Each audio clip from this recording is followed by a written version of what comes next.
Welcome back to another episode of the College Baseball Show. We've got the final conference preview for you guys today in the ACC. I know Monty's already shaking his head at me because it was the last one, but listen, I wanted to have the best guests on today, the best guest hosts who have done this before. So I brought in Tyler and Monty. Monty, how we doing today, man? Good. I thought I got rid of you, but I'm, We're back. We're back. We're I back. mean, you thought you got rid of me. I won the ACC Pick'em last year, and now you got to do an ACC preview show with me. How's that feel? Not great. My favorite thing was Jared letting me know you'd be at ABCA, and I was like, I just saw Mark in Omaha, but that was obviously like 7 months ago. But it felt like I'd just seen you. But yeah, it's good to be back, and I wasn't shaking my head about the AC being last. Number one, it gave me more time to do some preview stuff, and then also the best is the last, right? Absolutely. I love it. And Tyler, welcome on, man. I know that you and I have done a draft show together, and now we got coming over here. We got the ACC preview. How you feeling today, man? I've definitely felt better, but happy to sit here and talk ACC baseball, have some fun, best conference in the country. So, hey, we get to have some fun, and it's going to be a very fun season, the ACC, I feel like. Yeah, I will say, like the reaction I have to seeing Tyler, because I haven't seen Tyler in forever. I didn't get to see him this fall. Normally I get to see him in the fall, and it's the exact opposite reaction I get for Mark. Like, I'm like, oh, I just saw Mark, but I'm like, ooh, Tyler, we haven't seen. Yeah, so happy to see you, Tyler. Thank you, man. Yeah, the fall was fun. Just training for a half marathon and everything. I think I prioritized that more than getting out to the field, which gross. Yeah, I know, I'm nuts. But hey, first half marathon, 2 hours, 12 minutes. We got very it out nice. of the way. Congratulations. Congrats, dude. That's rad. Thank you. My marathons normally depend on movie length. Hey, I'm not going to sit here. I'm not going to sit here and lambast you for it. Marathon's a marathon. Doesn't matter what one it has to be. There we go. All right. I love it. So, as you guys have seen from our other preview shows, we do go in reverse order here from the conference. Now, ACC has been one of those conferences that's had a lot of teams in the postseason, had some very high success, still waiting to crest that ridge and get that national championship. As we've been saying, they've been just nipping on the heels of this SEC as far as best conference. And I know all three of us really love this conference, and we love the competitiveness, we love the pitching, we love the depth, and that's going to be repeated this year. So, first off, we have number 16, Boston College, 28-29, 11-19. Coach Interdonato. Monty, tell us a little bit about this team and just what the excitement and buzz is around this club. Yeah, I'm a little surprised about how low people are on them. Obviously, the coaches poll came out last week and had them 16th. The poll that we had, I didn't actually see it and participate in it, but it has them 16th. I'm a little surprised because I feel like we're going to get a much better Boston College team than we had last year. It feels like Todd Interdonato has got his guys. I actually got to run into Todd at the ABCA and then tell him how excited I am. And their pitching staff looks strong on paper. They bring back AJ Colarusso, who once he figured some stuff out in the middle of the season was actually one of the best starters in the ACC down the stretch. And we all remember what he did in the ACC tournament, right? And then you bring back Brady Miller, who had a ton of starts as a freshman, kind of got overlooked on the all-freshman team, I felt like. But that's another guy that you bring back 2/3 of the weekend rotation. And then Gavin Suarez, another guy that was overlooked on the freshman team, but he had like a 2.17 ERA. You bring back a couple other really talented sophomores as well on that pitching staff. And I just feel like they've got the potential. If that pitching staff is as good as it could be, they've got the personnel to run the system that Todd Interdonato wants to run on the base running side, which it's going to be ugly baseball, right? That's the bread and butter there for Todd Interdonato. It's going to try to force mistakes. We saw it. It was perfectly encapsulated when they went on the road to Wake Forest last year and just forced mistake after mistake. Transfer Ty Manalfi at second base, a Dayton transfer, one of many Dayton transfers we'll probably talk about on this show. But he's a prime Interdonato player. I mean, this is a guy, he gets on base and then he steals bases. Carter Hendrickson from Xavier, he's a guy that gets on base, steals bases. Talking about Manalfi, he walked more than he struck out, 31-30. And Hendrickson, same guy, 41-27 in terms of walking more than strikeouts. And then they combined for 35 stolen bases at the D1 level last year. Yeah, I mean, it's going to be some good baseball, right? But it's just different. It's like a slightly different, but that's a lot of the ACC. You're going to see a lot more pitching, defense, and figuring out ways to get guys moving them around. It's not as much of the deep ball. Now, there are some teams here that definitely have enough pop to talk about that. We'll get into that a little bit later here. And but some of the stadiums are bigger too. So yeah, they're pitching friendly stadiums. I mean, let's be honest, they are. That's what they're built for. They have good pitching. That's the reason they're built like that, and a lot more in the Northeast, so it's a little bit colder, a little bit different weather there. It's not the Southeast, so it just plays a little bit different baseball. But yeah, love what Interdonato's done there. I think that he's got a good squad this year. I think that any of these 16 teams, honestly, could be in a regional. So by saying that this year, we're not outside the box. I think that's a truth. Right. It's just the margin of error is different. For that's kind of how you end up ranking them. Like everything's got to go right for a Boston College versus Clemson's going to have a lot more wiggle room. Yeah, and question marks, and then as far as depth, I mean, those are the biggest differences between 1 and 16 is those three things here. And speaking of our next team, number 15, Pittsburgh, 28-27, 10-20 last year. Coach Bell had some sluggers last year, Tyler, but it really didn't all come together for them on either side of the ball. Talk a little bit about this Pittsburgh team, why we have them at 15. Yeah, I'll kind of start off with their pitching staff because they definitely lost a lot of firepower they had in that bullpen, especially the rotation to Ryan Reed, Ethan Fieroved's now no longer with the program, but they did do a pretty good job in the portal trying to stock back up on a few guys. I know D3, I think it's D3 King or D3 Legend. I don't know what the official nickname is for David Leslie, but they go out and get him from D3, and a lot of people are really intrigued by that arm. Been up to 92, 94, has a pretty good hammer in the back pocket. So I'm interested to see what kind of role they put him out in to kind of start the year. However, moving past that, you look at a couple of other guys on the pitching staff. Freddie Buravitas, he's back and was really, really good in the Appy League last year. I think he was the pitcher of the year honors over there. Michael Savarese is also going to come back. He's a higher arm right-hander. Somebody mentioned like a Savage comp, which a little bit extreme personally, but you definitely can make that comp when you have an arm slot, all the way up here coming from Mount Vesuvius. Past that, you get Eddie Smeek from Stony Brook, who last year wasn't great. I remember seeing him against UNC early in the year, and guys really just were kind of just sitting on fastball and hammering it. However, kind of interested to see what he does with the jump from Stony Brook to Pitt. Pitt's actually been pretty sneaky in terms of arm development the past couple of years. You look at Phil Fox, Logan Evans are two guys that really stand up the past couple of years. So kind of interested to see what does Pitt do with the pitching staff? They've got a lot of reloading done, and I'm excited to see what happens. But the lineup, I feel like we're going to see some more firepower this year. They bring back AJ Nessler, who, if I remember correctly, he started at Pitt, went to UCF, then came back to Pitt. He's now in his third year at the program. You're bringing back a guy like Caden Doolin, I think is his name. Yeah. That's another guy who walked more than he struck out. A really good leader for this program, coming from, I believe, a JUCO. And then if you've ever seen his stats, I remember we did a preview before we knew anything about him. I think he had like 100 RBIs. Yeah, in one season it was a New Jersey JUCO. Yeah, let me see if I can find the exact program here. The other thing, while you're doing that, it's the other thing is I love the amount of the Italian names on this Pitt team. It's something we noticed. Pisacreta, obviously. You got La Sala, Sakaris, Falcone, Dojanero, Savarese. Yeah, there's a lot of I just wanted to throw that out there, just to provide some vibes, some Italian vibes there in Pitt.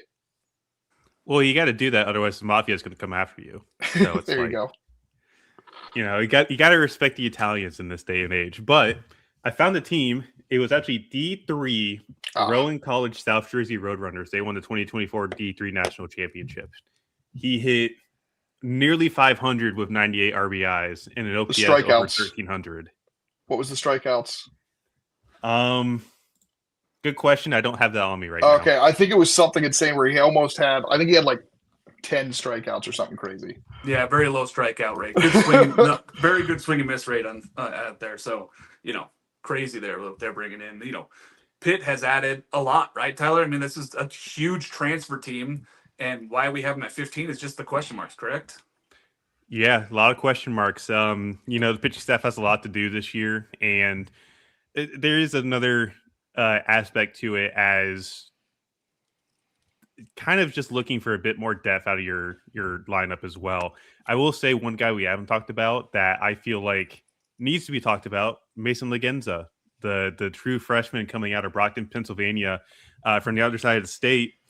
Dodgers 6th-round pick last year. Kind of shocked that he didn't sign. You look at when you're talking about college commitments for a high schooler that's that talented, you don't expect Pitt to kind of have this kind of commitment. This is arguably one of the better, if not the best, commitment that they've gotten in the past few years out of a high schooler. So getting him to campus is big. He's 6'6", I think 200 soaking wet, lots of projection, tons of power.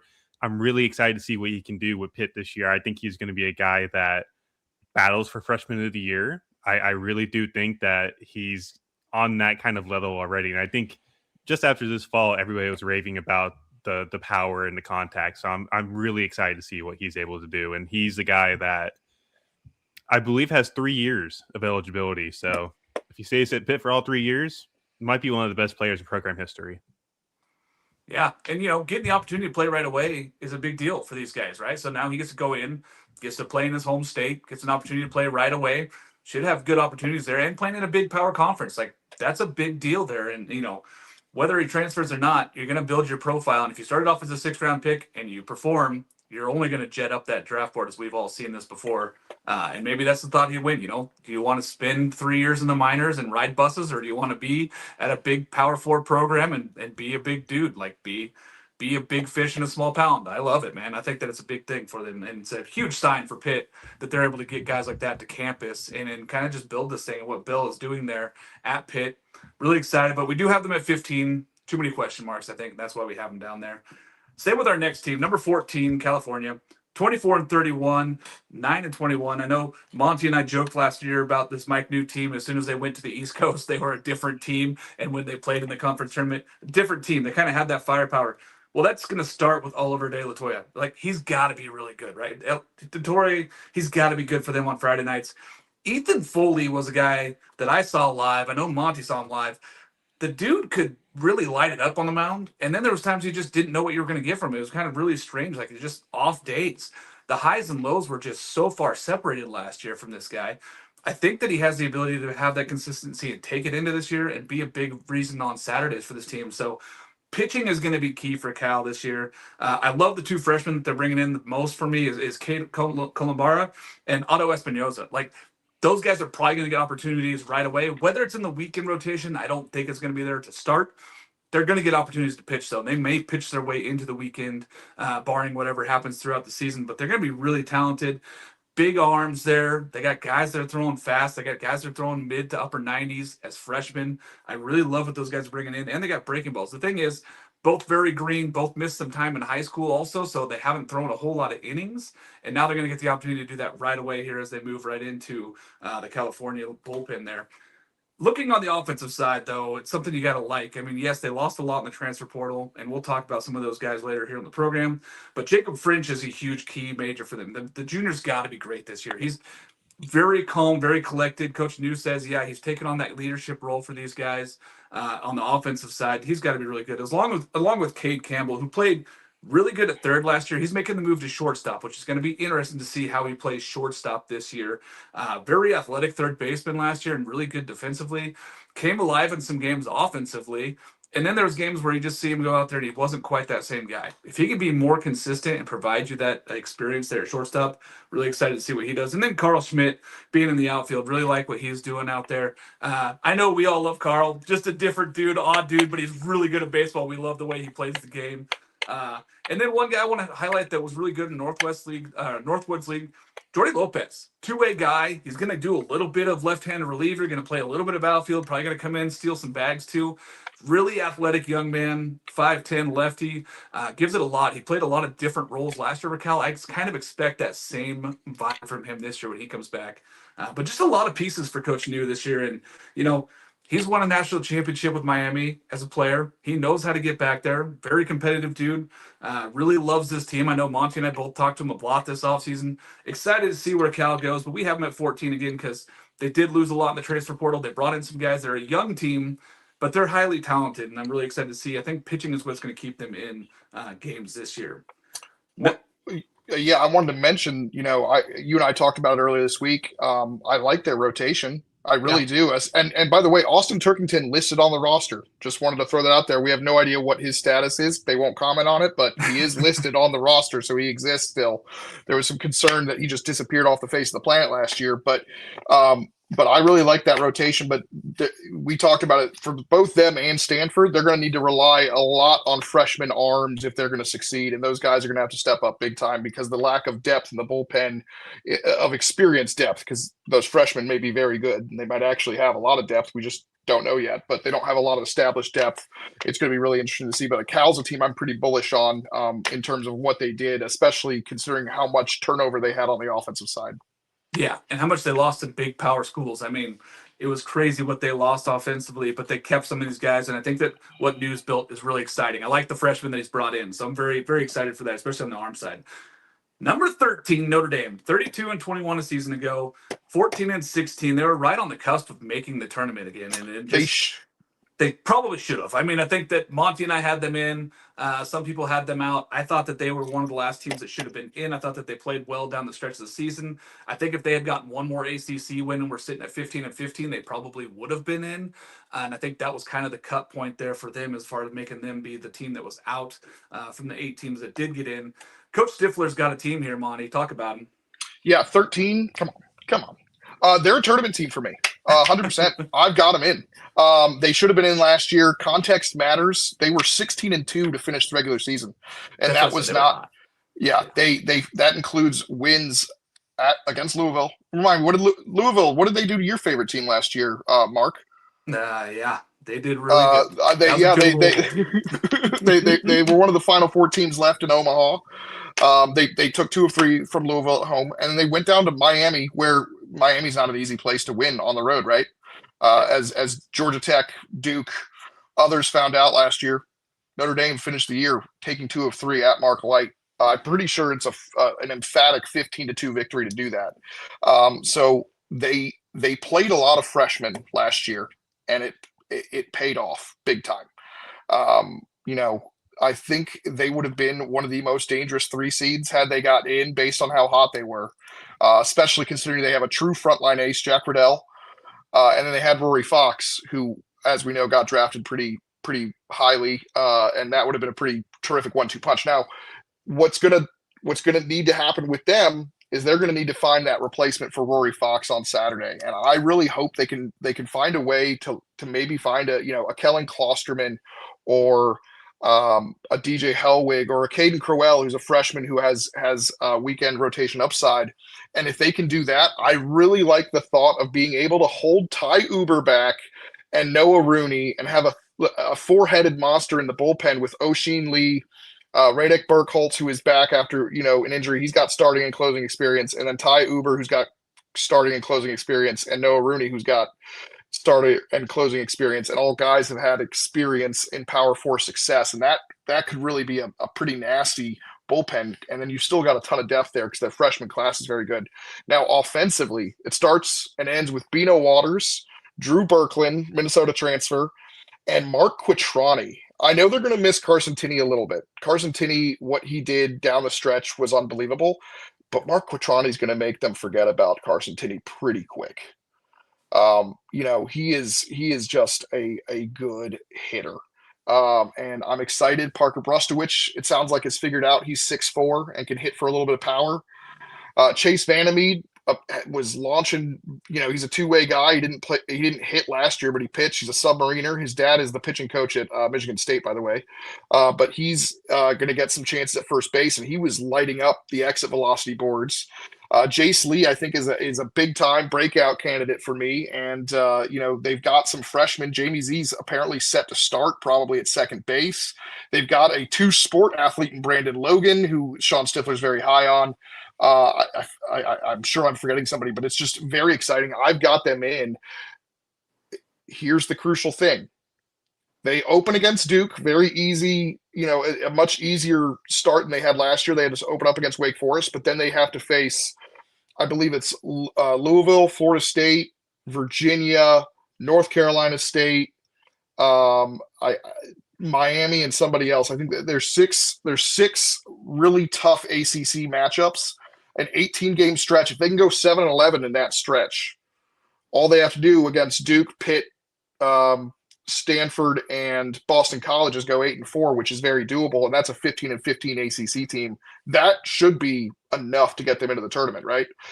If they do better than 7-11, which is, again, by the way, just winning one of those series, and we know how they play at home, and not being swept in any of the others, that's very doable. And if they do better than 7-11, you're talking about a regional host upside. So yeah. I'm very high on Notre Dame, and we're going to find out how good they are very quickly, because they're going to face FAU in Florida, and they're going to be in the Jacksonville College Classic facing LSU, Indiana, and Central Florida.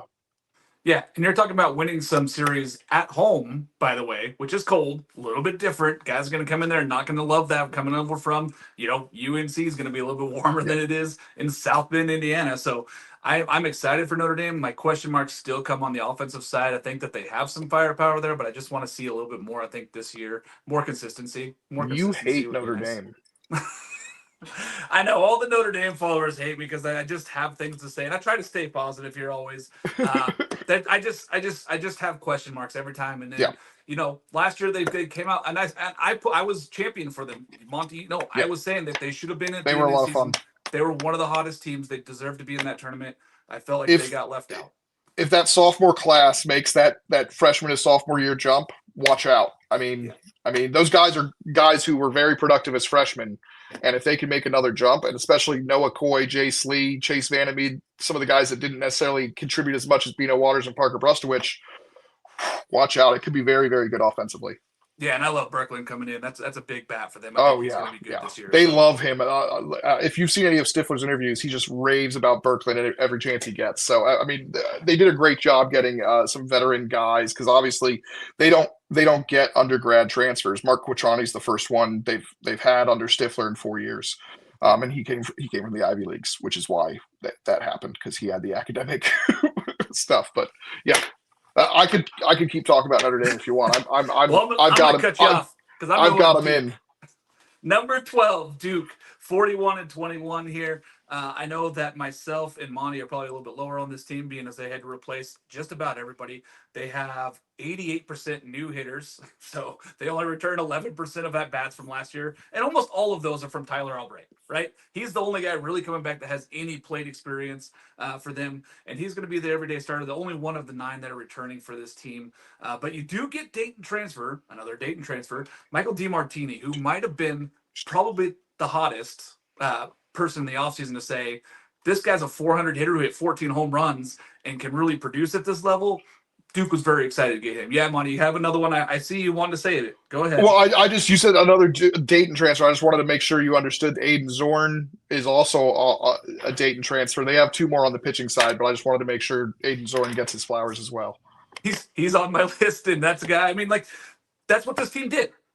Coach Piscara comes in, he goes, we got to build a whole new team. We're going to go get transfers. We're going to get guys. We're going to be ready to play this year. Yes, they have a good freshman class. They had to go get guys to fill the roster right now and be able to play. I really am huge on Michael DiMartini, though. And another guy that they brought over that I'm very excited about, and everybody knows my love for Miami players, Bobby Marsh. I think that his first two seasons at Penn State, and then he goes to Miami and kind of stumbles a little bit. I think a year of ACC under his belt, I think that him getting a little bit more comfortable, feeling like he's an everyday player out there and getting that opportunity, he could take a big jump forward for this Duke team and be a big reason why they're successful. On the offensive side, they're going to have to figure things out. I believe that he's one of those guys, along with DeMartini and Zorn. I think that they have the pieces. I think they've added a bunch of guys. Again, it's a lot of question marks because there's still guys that are coming in that maybe haven't played at this level and are going to be seeing ACC pitching for the first time, which is something else. We all know it's very, very difficult. But I believe in these guys, and I think that they're going to be able to make that step. If Bobby Marsh already having faced ACC pitching a year ago, I think that he takes that step. I've gotten to talk to Moose a bunch, and he's going to be getting creative. It's going to be a fun in terms of watching a coaching job. It's going to be fun because he's going to try to do things and be creative because the pitching staff is just it's going to be probably a lot of piggybacking, no true 5-6 inning guys because the lack of starting experience. But I'm really excited to see the coaching job there.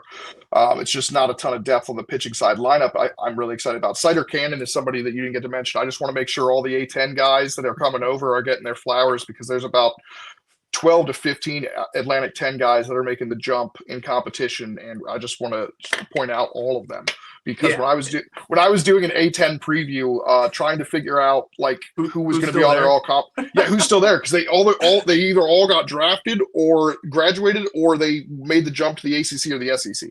Yep, it was wild. I was looking at that as well. But on the pitching side, they replaced even more than they did offensively. It's crazy to look at. The most innings coming back, really the most meaningful innings, Aiden Weaver. Now, we've heard great things about him this offseason. We've heard that he's built up a little bit on the fastball, the breaking pitch. He's got 4 pitches for strikes. I think that they're going to be really excited about him. Now, can they stretch him 5-6 innings as the Friday night guy? I don't know, man. That's going to be hard. He only threw 14 2/3 with a 4.91 ERA last year. It's going to be a lot of transfers and a lot of freshmen maybe in this rotation at the end of it. I don't know if a freshman gets in, but I really like the slender Jordan Rigolowski. This kid throws 97, and he's got a good slider. Now, very, very green. Again, another one of these freshmen that's probably going to get an opportunity. I don't know if he gets into the weekend rotation right away, but super powerful stuff. High 90s fastballs don't just come at you all the time. Another one I really like, and I'm just going to mention this because of his brothers, Fran and Charlie, is Will O'Shell. I really want to see him get an opportunity. He might, because there's so many opportunities that are going to be available for this Duke team. And I think that, if he has any of the stuff that his brothers who played at Duke and Virginia come in here and show him some ACC love, I'm excited. I think that there's a lot to see what Moose is going to do this first year at Duke and see if they can continue with what Pollard had done in the past and see all the improvements that have happened at that ballpark. I think it might be a rebuilding year here for him, but I'm excited to see. I mean, they brought in a lot of guys and it's a lot of question marks, but it could be a lot of talent still, Monty. Yeah, I'll throw 2 more pitchers out there that I'm excited about, and Tyler's not going to be surprised by one of them because the vibes. Marcello Mastriani, there he is a character, but he's also a funky low slot lefty that has 5 pitches he can throw for strikes, and I think they're trying to get him to kind of embrace that funkiness on the mound, which could be a lot of fun to watch. And he's got starting experience. I remember he bragged to us in the press box a couple of years ago in a fall game. He bragged that he led the Big East as a freshman in walks and hits batters. And I was like, man, he must have had a terrible ERA. It was 4. Despite leading the conference in those 2 categories, which you would think would see as 7 or 8 ERA, he had a 4 ERA. But it's a guy that it's fun, and if funky lefty is your thing, he's got that. The other one, Matt Notchowitz from SUNY Cortland, is a guy. He pounds the strike zone. He's got starting experience, and then I would be remiss if I didn't mention the other 2 Dayton transfers, Bennett LaPalme and Ben Dean, who they're very, very, very high on. I'm excited to see the coaching job there, but yeah, I think it's a rebuilding year for Duke. Yeah, and I think that we're all there, but excited to see. You never know. I mean, and Moose is a great coach. He could come out here and just surprise us all and have a really good team and get there somehow to a regional. So. I would like to also note the schedule. They're going speaking of the creativity, they're going 4-game non-conference weekends with double headers on Saturdays for the first 3. I think all 3 of the first 3 weekends, which, for somebody who is worried about the depth of his pitching staff, he's going to test them right away. Hey, throw them in the fire. Find out what you got for ACC play. I'm okay with that because you're going to get some innings instantly. You're going to find out real fast. Also, another fun quirk in the schedule, non-conference exam weekend game against North Carolina at the Bosch. They play a series the weekend before in conference at home at Duke, but they'll play a non-conference game, one of 2 non-conference ACC matchups this year. I love it. I love it very much. It's cool there, especially exam week, because you guys know in the ACC, most teams do not play, or they just play one day on the weekend. Yeah. Very excited to see that one there at the Bosch. Number 11, Virginia Tech, 31-25 last year, 12-18 in conference, though. Really kind of stumbled when they got to conference. Coach Chef, Monty, this team's going to be a different one, but he likes what he's got there. Yeah, go ahead and lock them into the tournament. This is, so Virginia Tech and Notre Dame are my two. There's 9 teams that have been ranked by various publications. Obviously, we ranked 8. But Wake Forest has also been getting love in some publications. Those 9 teams, and then Virginia Tech and Notre Dame are the 2 teams that I've got in as well. I think they're only going to get 10 bids, but I can't tell you which of the other 9 teams are going to stumble. Does not get in. It just, history suggests somebody is. I don't know which it's going to be, but I think they get 10 bids, and Notre Dame and Virginia Tech are going to be 2 of them. But Virginia Tech, it's been the same story 3 straight years, right? It's a tournament caliber team that starts off the first half of ACC play really well, and then just falls apart with, pitching depth, or, I think things spiral on them. And then it's hard to kind of pull out of that. But this is a different Virginia Tech team. Yeah. They have a new pitching coach, which, number one, you're like, okay, that's going to make a difference, right? But then they've managed to get when I asked John Chef today in the press conference, I said, is this unprecedented pitching depth and arm talent that you've had in your tenure at Virginia Tech? And he just simply said yes. And then he eventually expanded, but for a second I was like, is that all you're going to give me? Because I can't really use that as a quote. But he just simply said yes. They've got Brett Renfro, who another frontline ACC guy who's got about as much has more Friday night experience, I think, than anybody in the conference, because he started day one as a freshman Friday night guy, whereas somebody like Jason DeCaro wasn't the Friday night last year, but he was, after Folger Boaz got hurt. Aiden Canuck was a Sunday guy his freshman year, so nobody has Friday night experience like Brett Renfro. And then you've got Griffin Stieg, who's back. He has been out a year and a half, so he's going to be 100% ready to roll. I talked to him today. He's ready to go. He had a roller coaster of an offseason. We talked about it a little bit before the show offhand. He went in the transfer portal. He was committed to Alabama. He was drafted. Was it the 18th round, Tyler? Yeah. Right. Somehow still in Blacksburg. Yeah. So that's your 1-2 punch, but then they've got 6 other guys who could start for them, and that doesn't even include the bullpen guys. You've got Madden Clement, who is a guy that I thought was going to be a breakout star last year, the son of Matt Clement. You've got Ethan Grimm, a really talented freshman. You've got Ben Weber, who made 13 starts for Xavier last year. Yeah. Logan Eisenreich and Chase Swift as freshmen combined to make 18 starts last year. They're probably moving into the bullpen. And then they got one of the best JUCO arms in the country in Aiden Robertson, who had, I think, 131 strikeouts in 89 innings. From Walter State, who's going to slide in probably into that Sunday role. And that doesn't include, Preston Kroll, who, in the closer position, Brady Rowe coming over from Kansas State.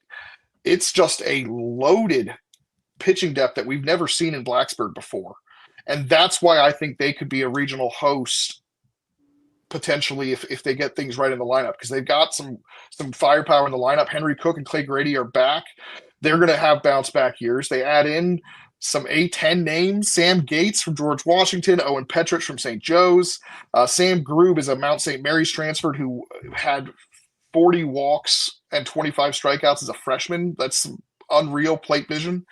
And then they bring back Trayson Hughes and who was injured last year. He's a dynamic athlete. So a lot to be excited about there in Blacksburg. And, Pete Daniel, who's so good defensively, he's actually moving Clay Grady over to second base, who started all 3 years at shortstop and is very good defensively. So Virginia Tech is not, and I feel like people are sleeping on him. Yeah, for me, when I looked at that, I was like, the lineup has question marks, but that pitching staff is good enough. As far as a full staff goes, it's deep, and it's one of the deepest in this conference, if not in the nation. Like, it's deep. There's so much talent there. It's one of the things that they really attacked after last year, where they had the injuries in the arm department, and then they just really couldn't compete anymore in the ACC. Once they had all those injuries, they had guys go down. Like, they just didn't have the depth. This year they've refilled it, Monty, and I'm pretty excited to see. You had me sold on this Vautech team a few weeks ago. Now I'm even more excited that we're only 9 days away from getting to watch these guys pitch. So I'm very excited for this Virginia Tech team here coming up and what Coach Chef has. real quick on the lineup too. There are concerns, but Kurt Elbin is a fantastic hitting coach and frequently gets the best out of his hitters. So that kind of mitigates some of the concerns there. It's like, yeah, there's concerns on paper, but they always have guys that kind of they maximize their abilities. Yeah, and a team that's been really good offensively the last 3 years, it hasn't been a question mark. So I trust that that's going to happen, but at the same time, there's still question marks there, and that's why we have them here at 11. Number 10, Stanford. The Cardinal were 27-25 last year, 11-19 in conference. They started off hot. They kind of teetered off in the middle there. They had a ton of injuries, though. I had my interview with Coach Esker last week. It's been really exciting to get to talk to this guy and get ready for college baseball again. Tyler, tell us a little bit about this Stanford team. We're pretty excited about them at being here at 10, and surprised that the coaches poll had them at 10 as well. Yeah, no, I'm excited about this freshman class personally. Look at what they've been able to bring in. And Stanford's been pretty good recruiting-wise on the high school ranks the past couple of years. The guys they get really value the education. That's why they get so many kids that come into campus. But you look at Brock Sell, Brock Kettleson coming in this year, Philip Cheong, who comes from Ontario, Canada, which is a very interesting international cross-country pull for them. These are all guys that were very high on my draft rankings as high schoolers this past year. And even going past that, get Jimmy Natty back, the good old Aussie. You got Charlie Bates, who we think is going to have a big breakout campaign this year. Rentaro, we're really hoping, last year looking at what happened, he didn't really live up to the expectations that we had for him, which were extremely lofty. But I think even if you had asked him, like, does he think he met them? He'd probably tell you no, because he didn't hit his first home run, I believe, until the Duke series. And you had mentioned they started hot. They go to UNC opening ACC weekend. They take 2 of 3 at the Bosch. They sweep a preseason Duke team that was top 15 for us, but then they lose 11 straight. I believe they had like back-to-back sweeps at the hands of Cal and I believe Notre Dame. So, you mentioned the injuries kind of really stockpiling on them. I really think we have a different Stanford team this year. They're going to have immediate contributions from a lot of these freshmen that are a lot of people are high on. And I'm also hoping we get some steps forward from obviously Bates and Rentaro. Pitching side, a little bit more interesting. You lose Joey Volchko to the portal. Matt Scott joins him in Georgia. So those guys you immediately... Those guys didn't have great seasons either. So that is true. They didn't have the greatest seasons, but losing those two guys who pitched a big bulk of the innings in the rotation really does sting. But you look at guys like Aiden Keenan. Keenan, I remember watching him as a prep. Very long arm action, but the arm talent was undeniable. He's fixed the arm action. He looks a lot more compact. I think this is a guy that's going to be in the rotation, probably going 5-6 innings consistently throughout the year. Nick Dugan as their closer this year is going to be really interesting. He's one of the senior guys. I believe he's just a straight up 4th year. I don't think there's any like COVID years or redshirt years in there. I could be mistaken. So if I'm wrong, tell me. Well, the tricky thing with any of the eligibility years is apparently, even if you go to Stanford, it's extremely difficult to get into grad school at Stanford, which is why you see guys transfer when they don't necessarily want to. Ty Oubre going to Notre Dame, yeah. Like a Timo Becerra. Becerra, yeah. Charlie saw him before he ended up signing a pro deal. He was going to Hawaii. Yep. So. Oh wow. I've always tangent. I've always been interested to see some of these guys go from like a California school to be like, oh hey, I'm in Hawaii, by the way. It's like I get to go to school here. Yeah. Adios, suckers. Hey, top 15 ERA the last 2 years. So if you want to be a pitcher, go to Hawaii. You're going to be successful. That is true. This is an ACC show. I know. Sorry. I'm on the keep your Hawaiian propaganda. They're not West Coast out of here. But we are talking about Stanford. So, yeah, I'm really excited on this offensive lineup. I think that they're going to have so much experience and so much talent in that lineup. But pitching is going to be the question mark. Lots of young arms, lots of opportunities. Some bullpen guys are going to have to step up as starters this year, and just some leadership roles. So very excited. They did bring in quite the freshman class, but Stanford's going to have to take some steps forward. I know that Esker's happy with this team. He said they grew a lot from the fall into what we're looking at in the spring now, and really excited to have those guys on campus. A few guys that we also had on the draft board didn't know we're going to get to campus, so they were ecstatic to get those guys on campus. Not to mention their recruiting class this year, insane on the high school side. Just baseball, somebody from our group did a recent interview and did a really good job with David Esker. So you guys should check that out. I always love talking to Coach. He's fantastic. I mean, let's be honest. It looks like you're pointing at me, Tyler. On my end, he is over here. Okay. It looks like you're pointing at me. So I did not interview David Esker. It was me. I had that on. If you guys want to go check it out. Fun to talk to Dave again. Just a pleasure having him on all the time, and we just talk baseball. I mean, one of the guys that's been really high on my book since I was playing ball, and one of the guys that was at Cal back when I was being recruited. So, just want to say to shout out and thoughts and prayers are with the families there with Coach Marquis passing away this week. That was tough. I know I wrote a piece on it, and just tough one there. So, tip of the hat there to old number 9. Speaking of number 9, Wake Forest, 39-22, 16-14 last year. They lost in the Knoxville Regional. Coach Walters had a team there, and they seemed to be right there in the opportunity to win that thing. I mean, Cincinnati and they were going back and forth. It was good back and forth, but Tennessee ended up coming out on top. Monty, tell us a little bit about this team here, Wake Forest, this season. Yeah, I mean, I keep going back and forth on Wake Forest, but like a lot of other teams, I think it's gonna rely on some sophomores. You're looking at Matt Conte on the offensive side, Matt Conte, Dalton Wentz, Luke Costello. Those 3 guys offensively, I think as sophomores are going to need to, have impacts up. I'm very confident in Wentz's ability. Obviously, you've got Cade Lewis, the All-American, who's I think going to be playing mostly first base, but obviously he's going to share the third base role at times, I think, with Wentz. But yeah, I'm excited to see what they've got. But then on the pitching side, we know Morningstar is legit, right? And I think we're going to see him take it to another level in his draft year. Matthew Dallas, we'll see, but we know Cam Bagwell's a dude.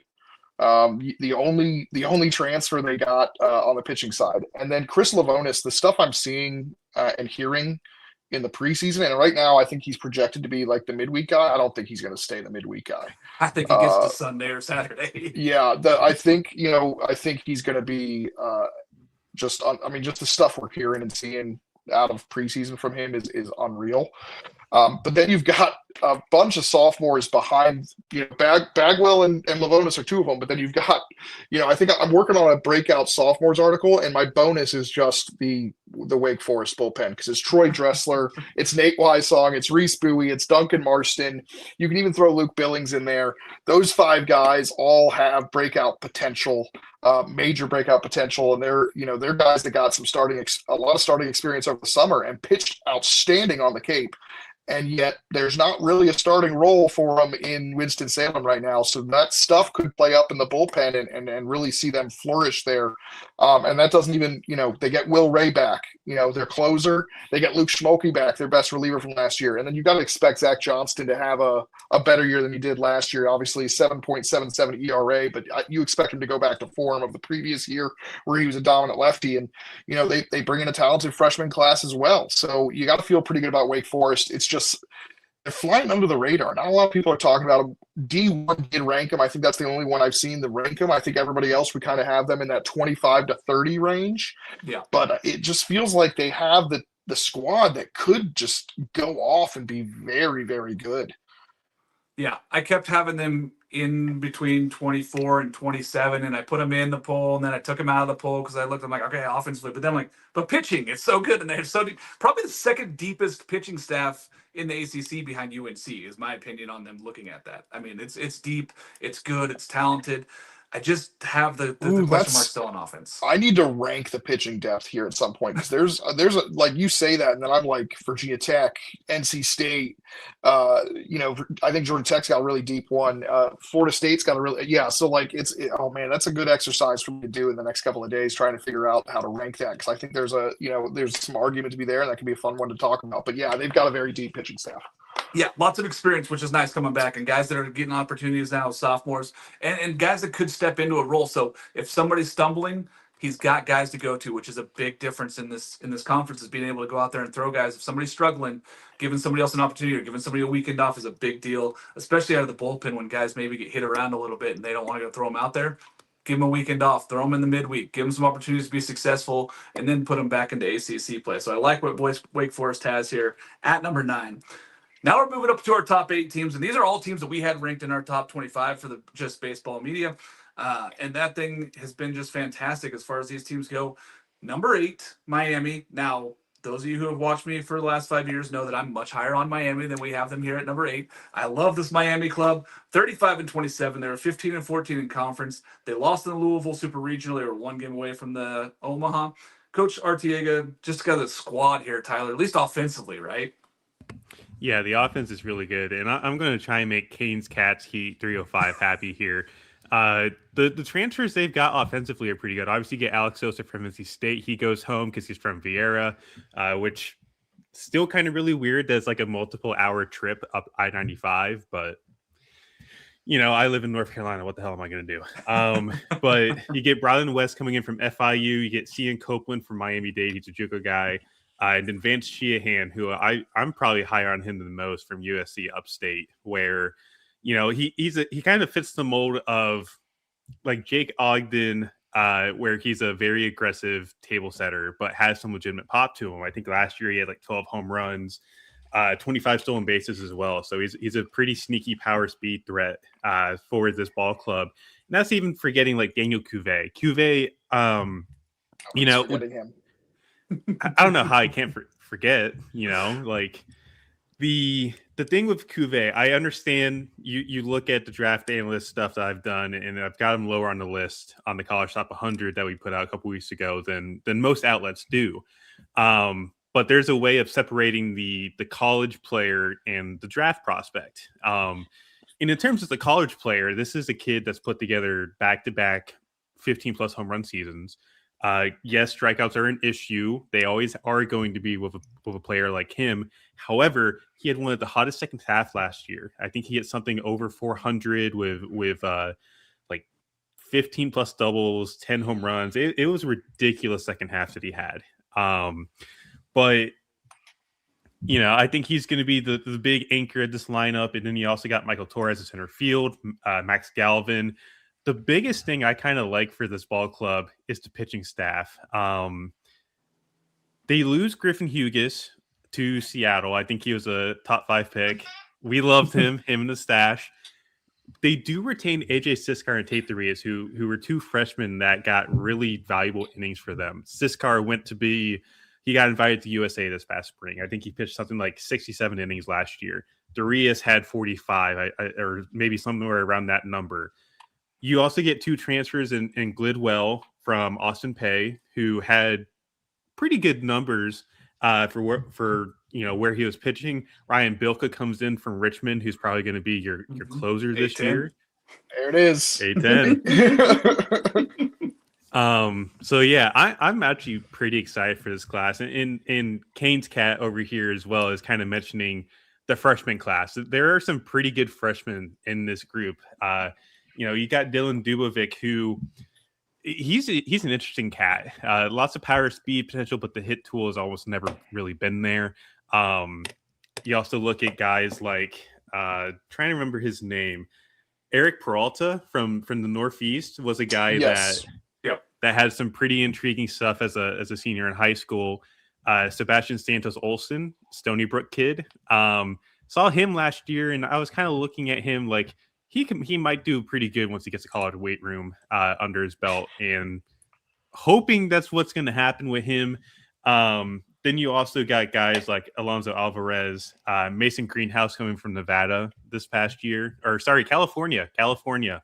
Rookie Shepard's the guy I'm thinking of that's committed now from Nevada, but they do a very good job of bringing in talent. And there's also like Mario Magana, who I haven't even mentioned yet, but I'm really excited to see what the freshmen are able to do for Miami. I'm big on the pitching staff. I think they're going to take a leap forward with the experience they had from a year ago. And I feel like Miami is going to be maybe a skipping stone away from Omaha again. Maybe hopefully they go to Omaha. I'd like to see Miami go back for the first time in 10 years or something like that. So yeah, I'm very excited to see what this Miami team can do. Yeah, I have not been very quiet about my love for Miami, that I have them in my Omaha 8, and that I believe that just the depth that they have on both sides of the ball this year is the biggest difference from last year's team, right? Like, they had some really high-end talent last year that they just didn't have the depth, and when it got to the end of that super regional, they just kind of were out of guys that could go out there and compete against that Louisville club. I love what they have this year in the depth, and I'm really high on this Miami team. I think that they're going to be really good. We're going to have to see, though. Those freshmen got to take a step. They still got to go out there and perform as freshmen, which is going to be tough in this conference. It's just not easy to step and do that, but they have so much talent around them that they're going to be able to ease those guys in. It's not going to be throwing them right into the fire and saying, hey, you got to go get us 9 outs here to get us to a World Series. So I really like what this Miami club is. I think that they're going to be better than they were last year, and they got hot at the right time last year. Number 7, Virginia, 32-18, 16-11. They did not make a regional. Now Coach Pollard there. Monty, I know you and a lot of folks are really high on this team and could have them anywhere from a top 10 club to 25 in the rankings here, but we had them in our top 25 as well. Tell me a little bit about this Virginia club that you love. Yeah, I mean, it's got 7 Duke players that were 1 win away from Omaha last year. They've got 2 first-round draft picks right now on paper with Eric Becker and AJ Gracia. That's some star power. I believe Eric Tyler's one of the best hitting coaches in the country. And, I think that bodes well for somebody like Harrison Didewick, who didn't have a great season last year, but we know that he is capable of being a big-time star. He hit 23 home runs as a sophomore. And that's somebody, if you get him back, but it's going to hinge on the pitching staff. And I think the concerns are with the starting pitching and if Kyle Johnson can be the dude, right? And all indications are that he is going to have a resurgent year. I'm currently working on a piece about that. His velocity's back up towards 94, 95 after sitting 91, 92 last year. He's going to get a chance to be the full two-way star that he's, has always been capable of being. But, whether it's been, trying to get him rest to be a pitcher or, they had better offensive options ahead of him, he's going to have an opportunity to DH and play right field. He's going to be your ace on Friday nights. And if he is back to form or better than he was as a freshman, that's a huge deal. You've got Henry Zatkowski on Saturdays. That's a guy, if he makes that freshman to sophomore year bump, I mean, that's a guy that pounds the strike zone and has first round upside, I think, in 2027. Obviously, Tyler can speak more to that than I can, but he's maybe not first round right now, but if he has a big sophomore year, it has that upside.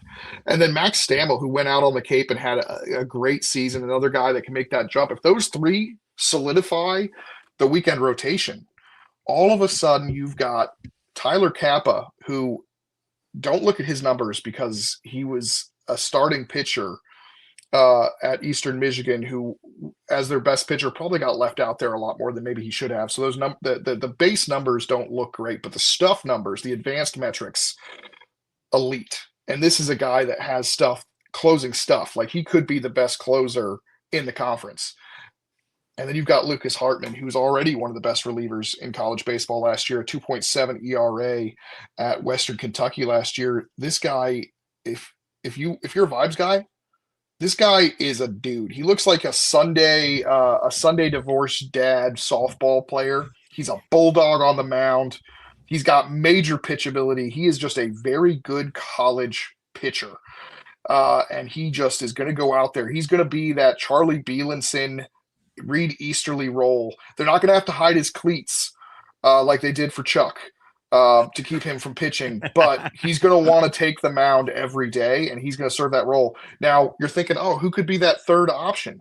Well, you guys remember a guy named Matt Augustine who came out of nowhere and was their best reliever in 2024 in the postseason? He's back. So all of a sudden, you've got that 3-headed monster that allows Kevin Jaxel Drew Conan, Joe Colucci, and that very talented freshman group of arms. I think they've got 8 really talented freshman arms that to be in other opportunities, less high leverage opportunities. And I'm over the moon about that pitching staff. The more I talk about it, the more excited I get. There are concerns, right? They have to solidify that weekend rotation.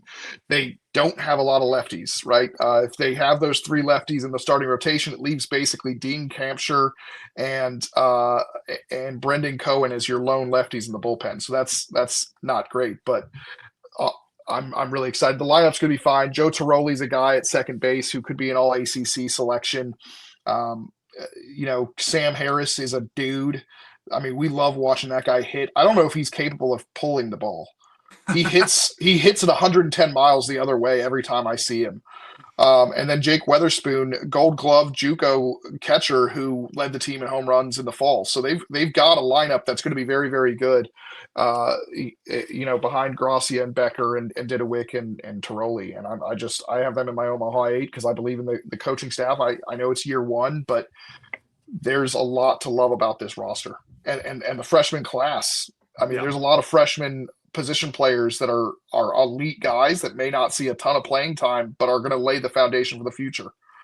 Yeah. And Coach Pollard's a winner, right? That's what he does. He goes in programs, he wins, he won at Duke. He's getting Virginia now. He's got his guys. He's got a really good class here. For me, it comes down to Kyle Johnson. Can he be that Friday night guy? I mean, if he can turn out to be the Friday night guy and be a dude for them on that day and go out there and get them wins, I think that's the big difference between whether Virginia gets to the World Series and whether they're a 2 seed somewhere, somebody else's regional. That's the difference, is Kyle Johnson. And I'm excited for it. I mean, we're going to see. He's going to have the opportunity. So, take the stumble last year, I think, just because he was kind of all over the board. Like you said, velocity was down. If that velocity is back up to 94, I have all the faith that he's going to be really talented and really good this year. Yeah, look for my article in the next couple of days about Kyle Johnson and how Virginia's season kind of hinges on him. I went to a West Coast school, right? I can't read. Clemson is number 6 for us, 45-18, 18-12 overall. They lost in their own regional last year. Coach Bakich, he's in his 4th year here. The last time Clemson was in Omaha was 2010. Feels strange to say that. It feels like this team is always 1 win away from being in Omaha, and they haven't been there since 2010. Super strange to see that. I think that this is a year where they're looking, going, hey, we got to make that next step. And really, it starts offensively with this team, right? This might be one of the better offenses as far as, from 6 down. They're definitely up there. I love that they got Luke Gaffney coming back. He's going to be playing first. Jaron Purify, he's going to be at second base. Colin Priest somewhere, whether he's DH or whether he's, wherever they're going to put him, he's going to get opportunities to hit. Yeah, he was down last year. This is a guy that can straight up hit, though, and I believe that he's going to hit better this season for them. I think that he's going to take that step forward. And then they get Ty Daly from Mercer, Nate Savoy from LMU. They added in 39 home runs with those 2 guys. And you're going to throw them in the middle of that lineup and say, hey, you got some table setters in front of you. You got some guys that are going to get on base. You have some opportunities now. This could be a team that, they struggled. They were in the middle last year for ACC for home runs. They addressed that. Bakich was like, we need to go get some pop. Find some guys that are going to drive the ball out of the ballpark. They went and did that in the transfer portal. I love it. I think that adding those 2 guys is huge. I think Mark's been reading my notes. I just been looking, I go through. I mean, again, I wrote 17,000 words, so hopefully, you've read some of it. No, I mean the power numbers last year. I think other than Priest and Gerald, the next highest number of home runs was 7. So obviously, the power was a priority for them, and they went out and got those 2 guys. And Ty Daly, again, a vibes guy. Yeah. He's on my fantasy team. Him and Jackson Cherry, Jackson Cherry was at Virginia Tech last year. Both those guys were in the Mercer outfield, and I wish I knew about them when they were at Mercer because the vibes duo would have just been electric. But yeah, I just wanted to throw that in there. Good job, Mark, on highlighting those 2 guys and the power needs there that they needed to kind of get. Yeah, and I love it. And as much as I love this lineup, Monty, it's the weekend rotation that I think is going to be the most interesting piece. Yeah, you got Aiden Canuck, right? We all know he's a certified ace. Started off as a Sunday guy before. Last year he was really good. We're like, oh, he had ups and downs. He was still 9-1. So he had just the 1 loss, and it was against Georgia Tech, I believe, where he got knocked out in the first inning. Beyond that, he was really good. He had some really good starts. Now, he did get roughed up a little bit in some games, and he didn't get losses in those games. It was NC State. Was it NC State? Sorry. Yep. Did he not get the loss? He didn't get the loss at Georgia Tech? I don't think so. I think that was a close, coming back and close. winning that. Yeah, but Malstead and Patel went head to head, and Clemson won that game at the end. Yeah, you're correct. But I mean, there's just some weird things when you look at it. I mean, he's got all the talent of being a Friday night ace, one of the pure Friday night aces in this league, and I'm very excited to see him. Now, beyond that, you go, okay, we have some guys with some experience. I love Drew Titsworth. Okay. Yes. He had 20 appearances last year. He had 2 saves, 7 starts, like 5-1 overall. This guy's going to be a full Saturday starter. Put him in that weekend rotation and just lock it in. This guy is really talented. I love what he brings in this year. Bringing those 2 guys as your 1-2 punch. Got to feel really, really good. And then telling Bell, this guy is going to be the 3rd starter, right? And he had opportunities as a freshman. He pitched a lot as a freshman. You're going to throw him in there now, give him the Sunday starts, give him that opportunity to be really successful against teams. I like it. As a freshman, he posted 7 starts, and he was a key lefty for Clemson. He's going to be key this year again as the 3rd guy, being that Sunday starter. So the bullpen has questions. I still have questions as to where they're going to go for that. But I really like the weekend rotation. I love the lineup here. I'm high on Clemson. I think that they could be a team, and I think that Coach Bakich is really a talented coach to have not got to Omaha with this team yet. So I think that this is a team that's going to be there. I really think that they are a team that's going to be battling for it. I don't personally have them in my Omaha 8 just because of the other teams I have, but I think that it wouldn't surprise me if we're talking to Coach Bakich in Omaha this year. It wouldn't surprise me one bit. Number 5, NC State, 35-21, 17-11, lost in the Auburn Regional. They were battling. They just didn't quite have enough. Coach Avent, Tyler, I know there's some talk that this may be his last year. I hope it's not. I love Elliott. I think he's a tremendous coach. Tell us a little bit about this NC State Wolfpack team.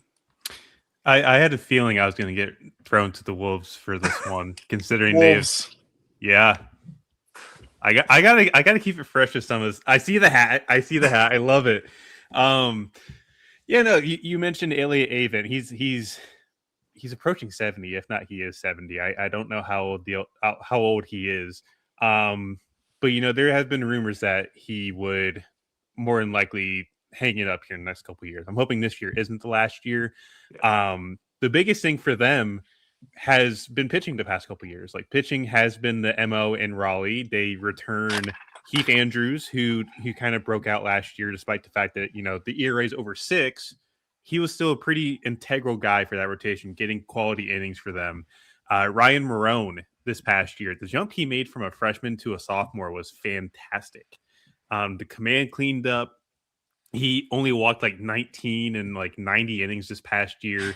Had a stretch where he had back-to-back complete game shutouts and struck out 25 and walked just 1 earlier in the year. And then he goes out to the Auburn Regional, and then I think he pitched 8 shutout innings against Central Connecticut State to save their season. So, he's going to be the guy that people look at on the NC State team and go, if there's anybody that's going to contend for National Pitcher of the Year, it's Marone. I think he's got the experience, having what he did as a sophomore, getting invited to USA, going to pitch for USA with Duden as well. Is going to be a big for him. And then even Jacob Duden, he's going to be pushed into the rotation this year. Obviously, last year, kind of suboptimal. He threw 75% sliders, never had fastball command. But after what you saw as a freshman, helping them lead that team to Omaha, I still think the talent level is still insanely high with him. I'm interested to see what he does as a starter. Because there's times last year where they put him in a starting rotation like spot as a midweek, and he kind of just clicked the gear. I think there was one outing where it was like early in the season where I think it reset him really well. Yeah, because he went like 3 shutout or something in a midweek. So, and I was coming off an outing where he got absolutely drilled. So having that as your rotation, I think, is one of the better rotations on paper in the ACC. And then even going into the bullpen, you kind of look at guys like Collins Black coming in from Duke after the mass exodus. I think he's going to be a guy that he's a little closer to home now. He's from Cary, North Carolina. Cary's probably like a 10-minute walk. Why? Yeah, he went from Durham to Raleigh, and so he's a little closer to home. Yes, you're technically correct, but come on. He can walk to his house from here, okay? Yeah. With that out of the way, You still return Cooper Consiglio, who, granted, didn't have the greatest year last year, but he showed some stuff during the Cape during the summer on the Cape. And then you return Anderson Nance, who was probably the most integral freshman arm they had in that bullpen last year. I believe it was something like 54 innings, 53 strikeouts, 3.5 ERA, something like that. That was really impressive for a first year guy that didn't really light up scouts, didn't really light up draft boards as a high schooler. So, he's a guy that I'm really interested to see what he does as a sophomore. I think he's going to have a big campaign. And even looking past that, like looking at some of the other guys that they have here pitching wise, I believe it's not Wyatt Pfeiffer's a hitter, isn't he? Yeah. Julian Peisel is that who you're thinking? The UNC Greensboro guy that was injured last year? That. Yeah, Julian Peisel is going to be very interesting. I feel like having Aiden Kitchings too. By the way, that was a very late, recruitment change. He was a Missouri commit for what felt like a couple years.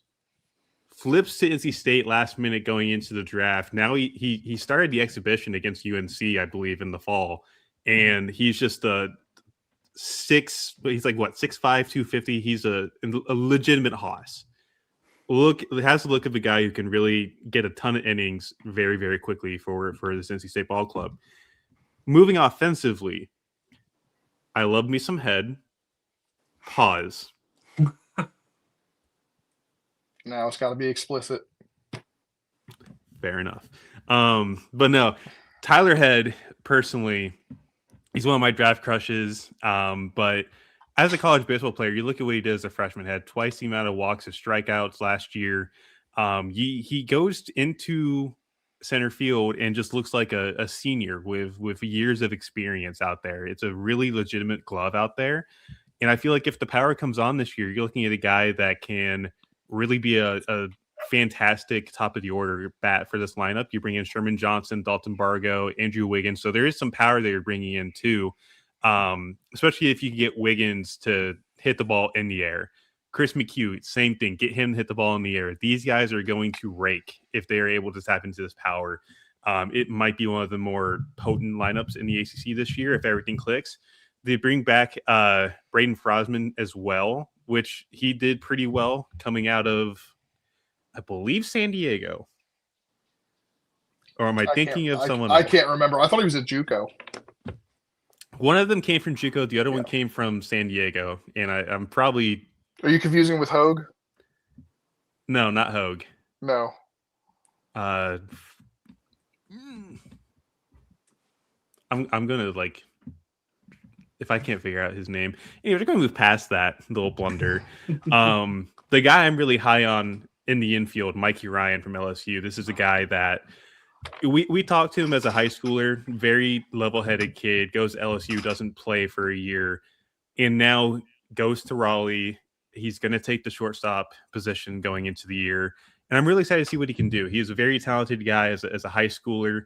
I can totally see a world where, speaking of LSU transfers elsewhere, Ryan Kucherak was high school teammates with Rock Chalowski at Hamilton High in Arizona, goes to LSU, doesn't play the first year, red shirts, hits the portal, goes to Northwestern, and has a fantastic year for the Wildcats. I can totally see a world where Mikey Ryan does the same thing here. And that just speaks to the talent level that he has. So I'm excited to see what the NC State lineup can do. But, it's the pitching is probably going to be the big storyline here. Is how much depth they have and how experienced the rotation is. But if you get everything to click together with power in that lineup, I think it's going to be a really potent offense as well. Yeah, if that lineup clicks, this is another Omaha caliber team. There's a lot of positive upside for this team, and if the lineup hits, that's where it comes down to. And can they get back there? I'd love to see Elliott again in Omaha.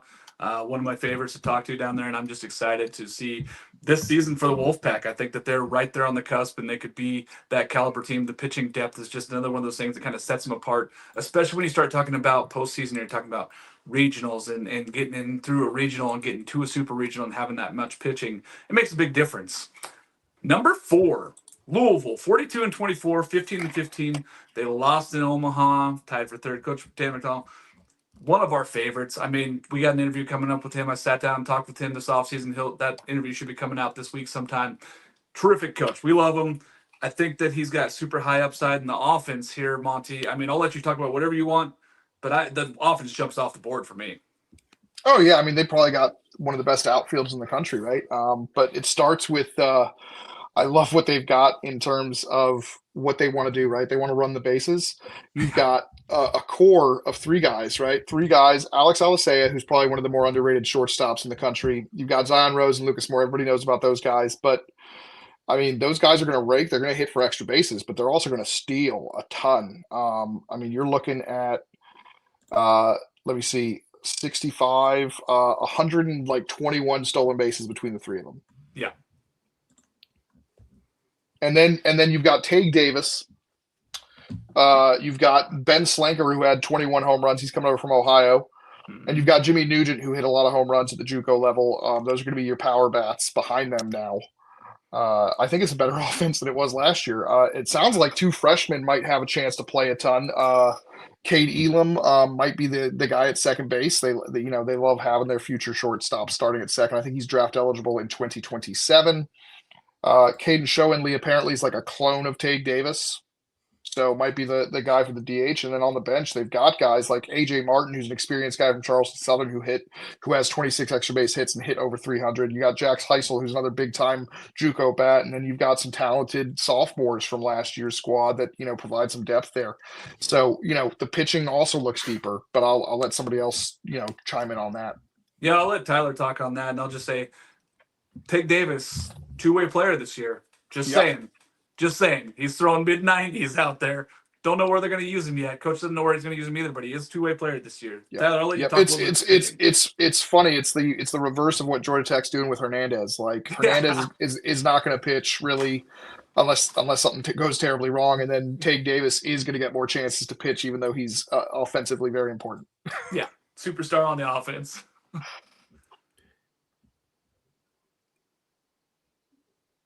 I got pitching, right? Just want to make pitching, sure. Yes, sir. Yeah. Okay, cool. I was like, is there going to be? I thought there was going to be a better position. I did too. It's been a long couple of days here, but the Louisville pitching staff, they did end up losing Patrick Forbes. You look at what he did last year, jumping up from one of their bigger bullpen pieces to, hey, this is a Friday night guy with one of the more electric fastballs in the country. And he went through his lumps last year. I think there was at one point where he was kind of held out, just kind of working on mechanics, came back and really pitched them to a regional win in Nashville last year. Looking at what they have this year, Ethan Eberle, he is I believe a true freshman last year. Was probably going to be leading this rotation. And believe it or not, I just learned the other day he is draft eligible for all the draft heads out there.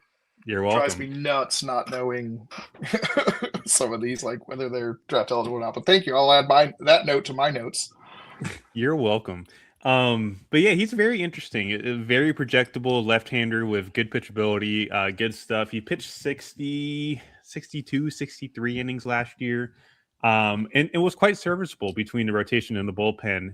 So he's going to be a big piece. Peter Michael returns this past year. Did pretty well in his first season, I believe, at Louisville.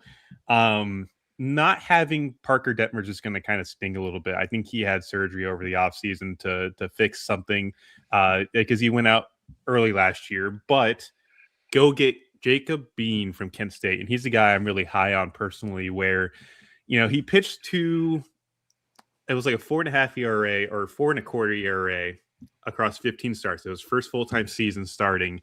Very athletic, very fluid mover, has a lot of extension, has one of the better breaking balls in the country when we're talking about, hammer curveballs. He throws a curveball up to 85 with like -10 vertical, -12 horizontal. It's a legitimate hammer. And the field of pitches there, I think he's going to be a guy that shocks a lot of people in this Louisville pitching staff. Personally, I'm really, really high on this kid, both as a draft prospect and as a college player. I think he's going to be a guy that really shines for this Louisville pitching staff. But then you look at some of the depth they have, too. They lose Tucker Biven to the draft. Wyatt Danilowicz, if I pronounce that right, I'm going to be proud of myself. Danilowicz. Danilowicz. Close the only enough. reason I know that is because I talked to McDonald today for that Arlington event, and he mentioned Danilowicz's name. So I read it all the time, and I know who he is. But then when you get to the podcast, you're like, crap, why didn't I look up the pronunciation guide? He's like, help, please. Speaking of which, the Arlington event, they play Auburn, Michigan, Florida State, Nebraska, and Kansas State. That is a really, really good lineup to go against. They won't play Florida State, but yes. They missed Florida State. Florida State will be there, but yeah, the event does have Florida State there. Okay. Yeah, I'm just going off of what I see or what I recall from that, because I know tomorrow they have the week 3 thing for that. But moving past that, Danilowicz, I'm going to mispronounce it. I'm just going to call him Wyatt.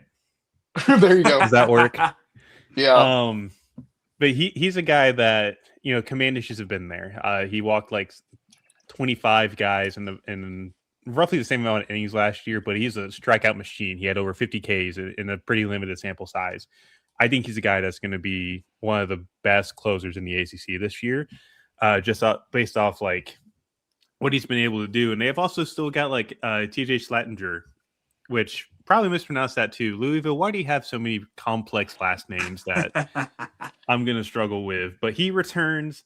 Kason Murphy is going to get some looks probably in the midweek games as well. Aaron England, Jake Greger, Jake Schweitzer. And you also get Jack Brown coming back, who, if I remember correctly, he drove himself all the way to the Cape with a compass and a map. A compass and a map. That is correct. Funny. He's a weirdo. We love weirdos. We love another vibes guy. X vibes are through the roof with this guy.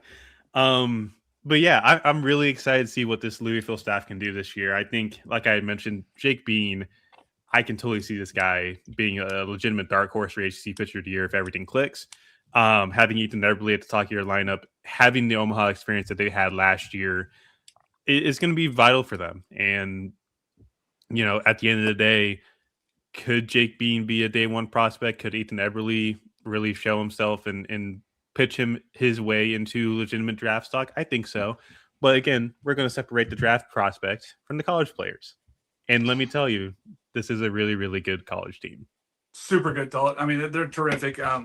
I'm huge on this Louisville team. I think that they're right up there, and they could be punching their ticket right back to Omaha next year. I mean, this talent is huge.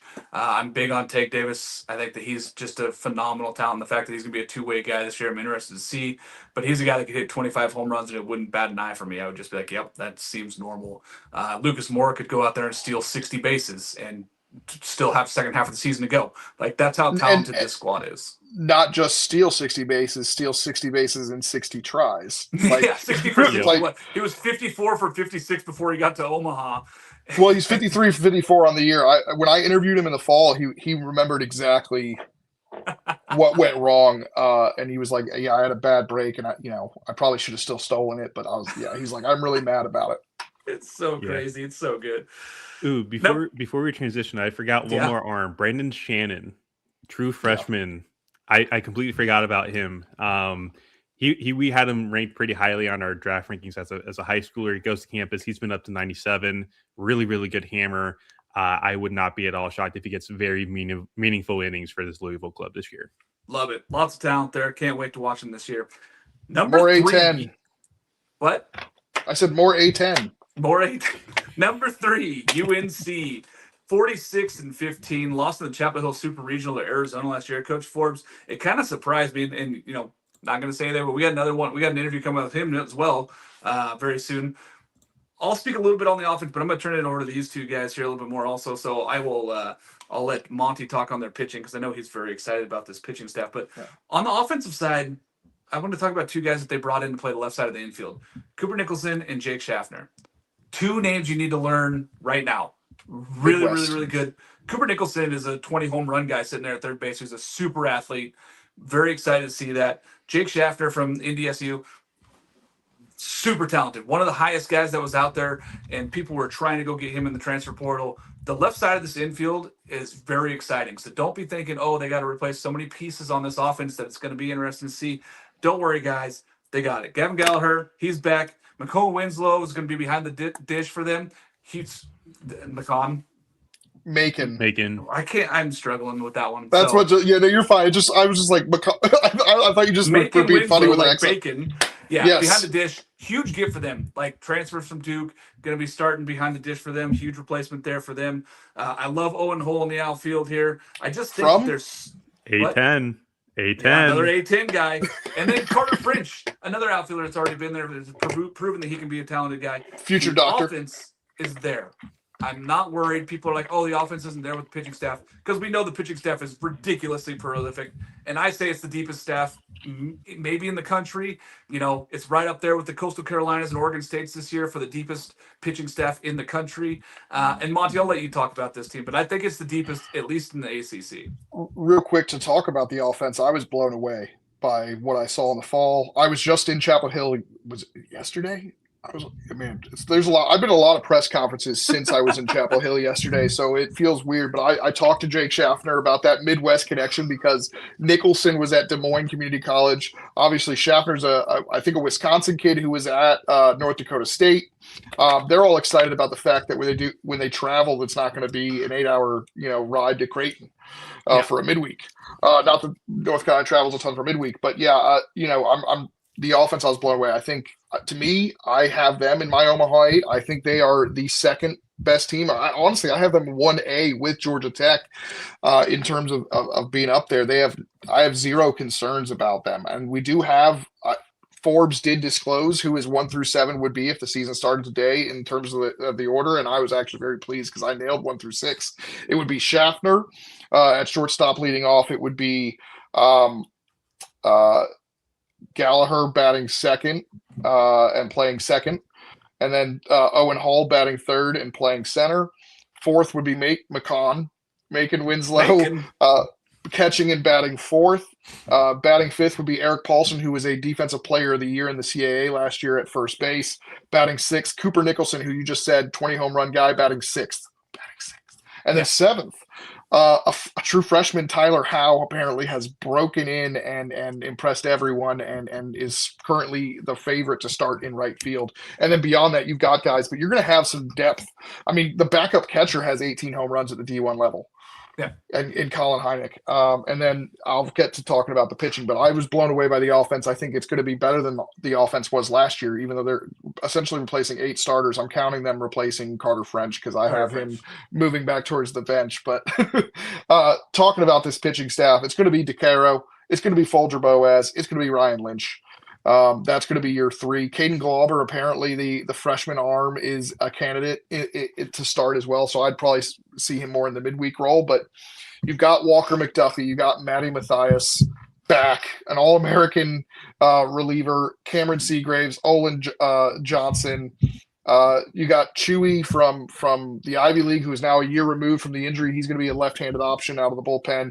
We know what Walker McDuffie can do. Cameron Paget, Percival. I mean, this is an unbelievable pitching staff, might be the most deep in the country, and it's just a complete team. I talked about the offense and I've just laid out there, but you got 34 not ACC starts, but 34 starts in the weekend rotation for DeCaro. You got Folger Boaz, who's better than ever. Apparently has learned a new cutter. It's fantastic. And then Ryan Lynch, who just throws gas and just dominated, as in the postseason last year when he moved into the rotation to kind of be that fourth guy that they needed.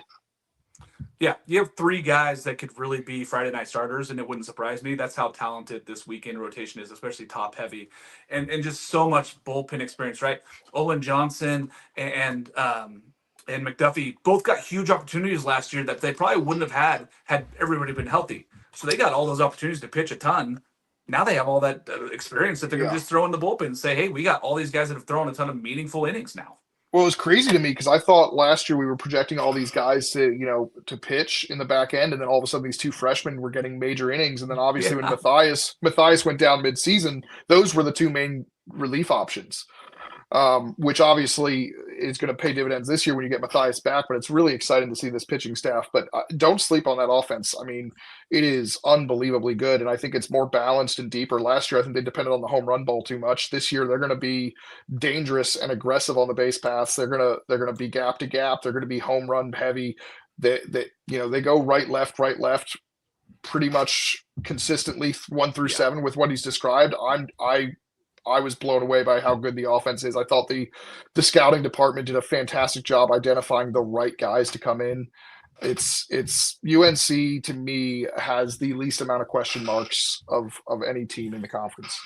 Yeah, I mean they're the most complete team. Whether they're the best team we're going to see, but they are the most complete team when I look at them, at least on paper, and what we've seen so far in the fall and what Coach Forbes has said about this team. Very high on this club. Number 2. Florida State, 42-16, 17-10. They lost in the Corvallis Super Regional last year. Coach Link Jarrett, Tyler, this is a really good team also. I mean, obviously all top of these 3 guys, all top 5 teams could really have been number 1 in this conference. But Florida State here, we have them at number 2. Talk about this squad. First and foremost, Miles Bailey, owner of I would say the most power in the entire country. Raw power for sure. Well, yeah. Yeah. I think me and Monty both watched him hit the Avalara building in Durham last year with like 118 exit velo, like 470. It's ridiculous what he's been able to do as a true freshman. Hit 19 home runs. Obviously, strikeouts were a big concern. I do have a stat, though, for that. If you want to continue, I'll give you the strikeout stat here in a second. I got one for you that'll help mitigate that because I had a same concern, and the radio guy Eric Llewellyn replied with a really useful stat. So you go ahead, keep going, but I'll give you that here in a second. I just want to pull it up so I don't mess it up. Okay, cool. But yeah, he actually did really, really well in the postseason. I think he had 8 of his home runs just from the ACC tournament onward. He really found his footing very late in the year, which is fantastic for them. Look at Hunter Carnes. Hunter Carnes had a fantastic Cape season. And you look at what he did last year in limited roles as a freshman, only hit 286, but you look at what he did on the Cape. I'm a big believer in the fact that there are beneficiaries there's benefits to going on to the Cape and succeeding like he has. Translating that to college ball with different bats is going to be interesting, but I think he's going to be in line for a big year. You get Eli Putnam, who matched Miles Bailey in home run totals this past year. Yeah. From A10 guy. They also get Gabe Frazier from Arkansas. I believe they also got Braden Dowd from USC. And you also bring in a pretty solid freshman class too. John Stutzer and Kelvin Paulino are going to be probably in the lineup to start for these guys this year. You also have Chase Williams, who you're going to hope is going to have a fantastic, not only defensive season, but see the offense stick up as well. He's really, really athletic, and I'm really excited to see what he can do in center field for these guys. Or if they put him in like left field, you got a very valuable defender there. But yeah, I think you look at this lineup, obviously Bailey's the big one that sticks out. He's just going to be a guy that if he hits 25 plus home runs this year or makes a chase to kind of break the BB Core record, Charlie Condon still holds it from a couple seasons ago. I could totally see Bailey being the kind of bat that breaks that record with just the amount of raw pop that he has in that bat. Everything clicks this year.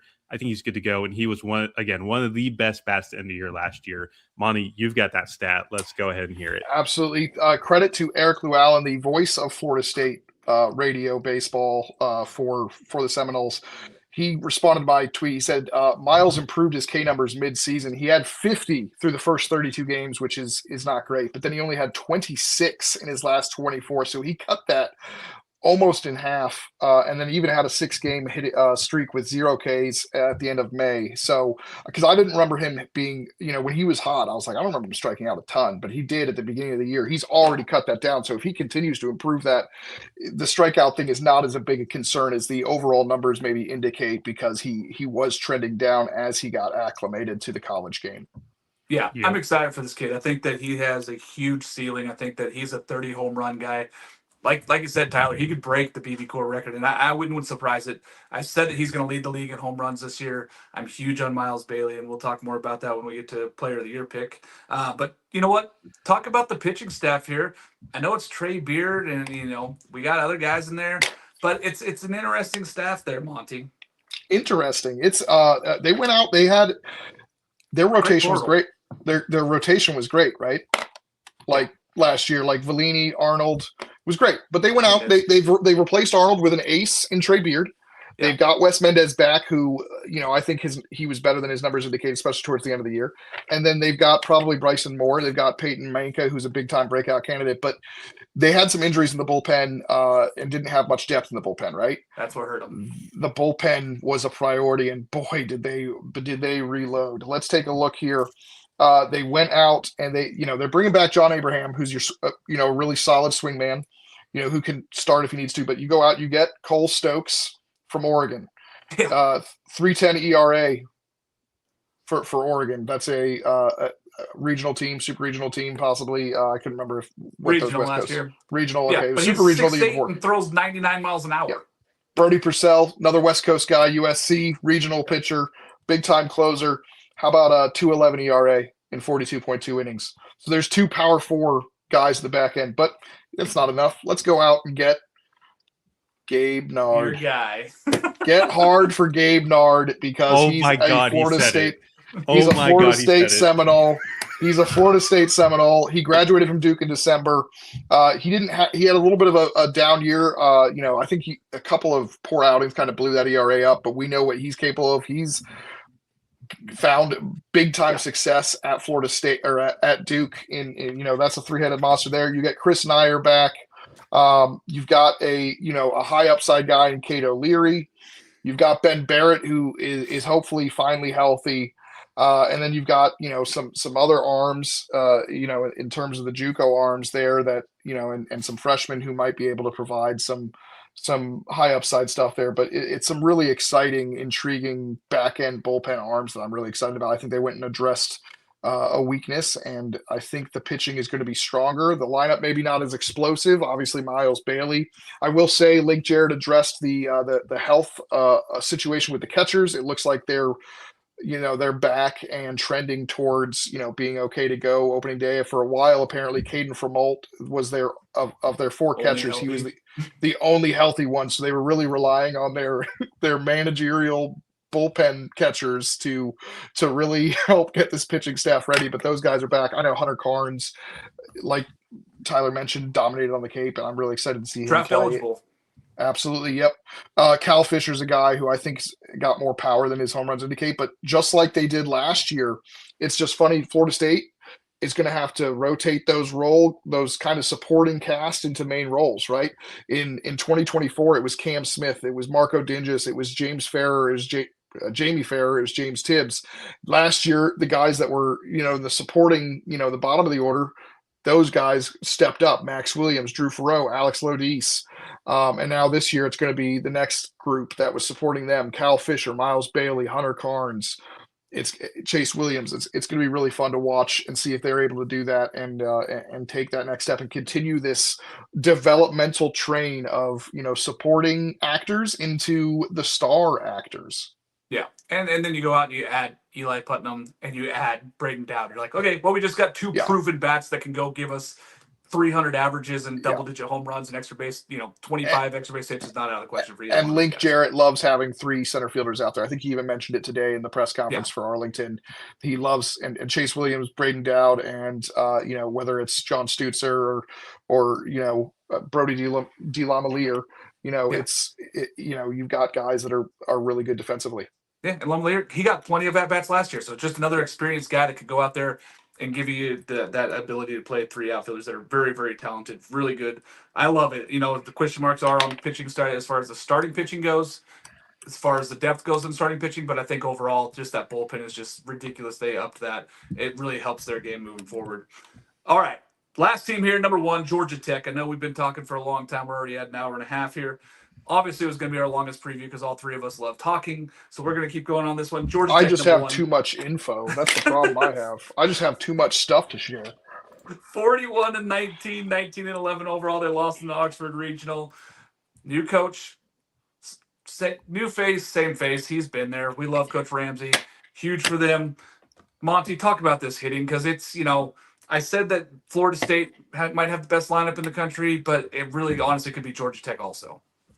Florida State, I remember you saying that, and I was a bit surprised. I think Florida State's lineup's going to be very good. I don't think it's up there with some of these in the country, but Georgia Tech's lineup so good that in the fall they had to roll out a 13-man lineup in their scrimmages because they're still trying to figure it out.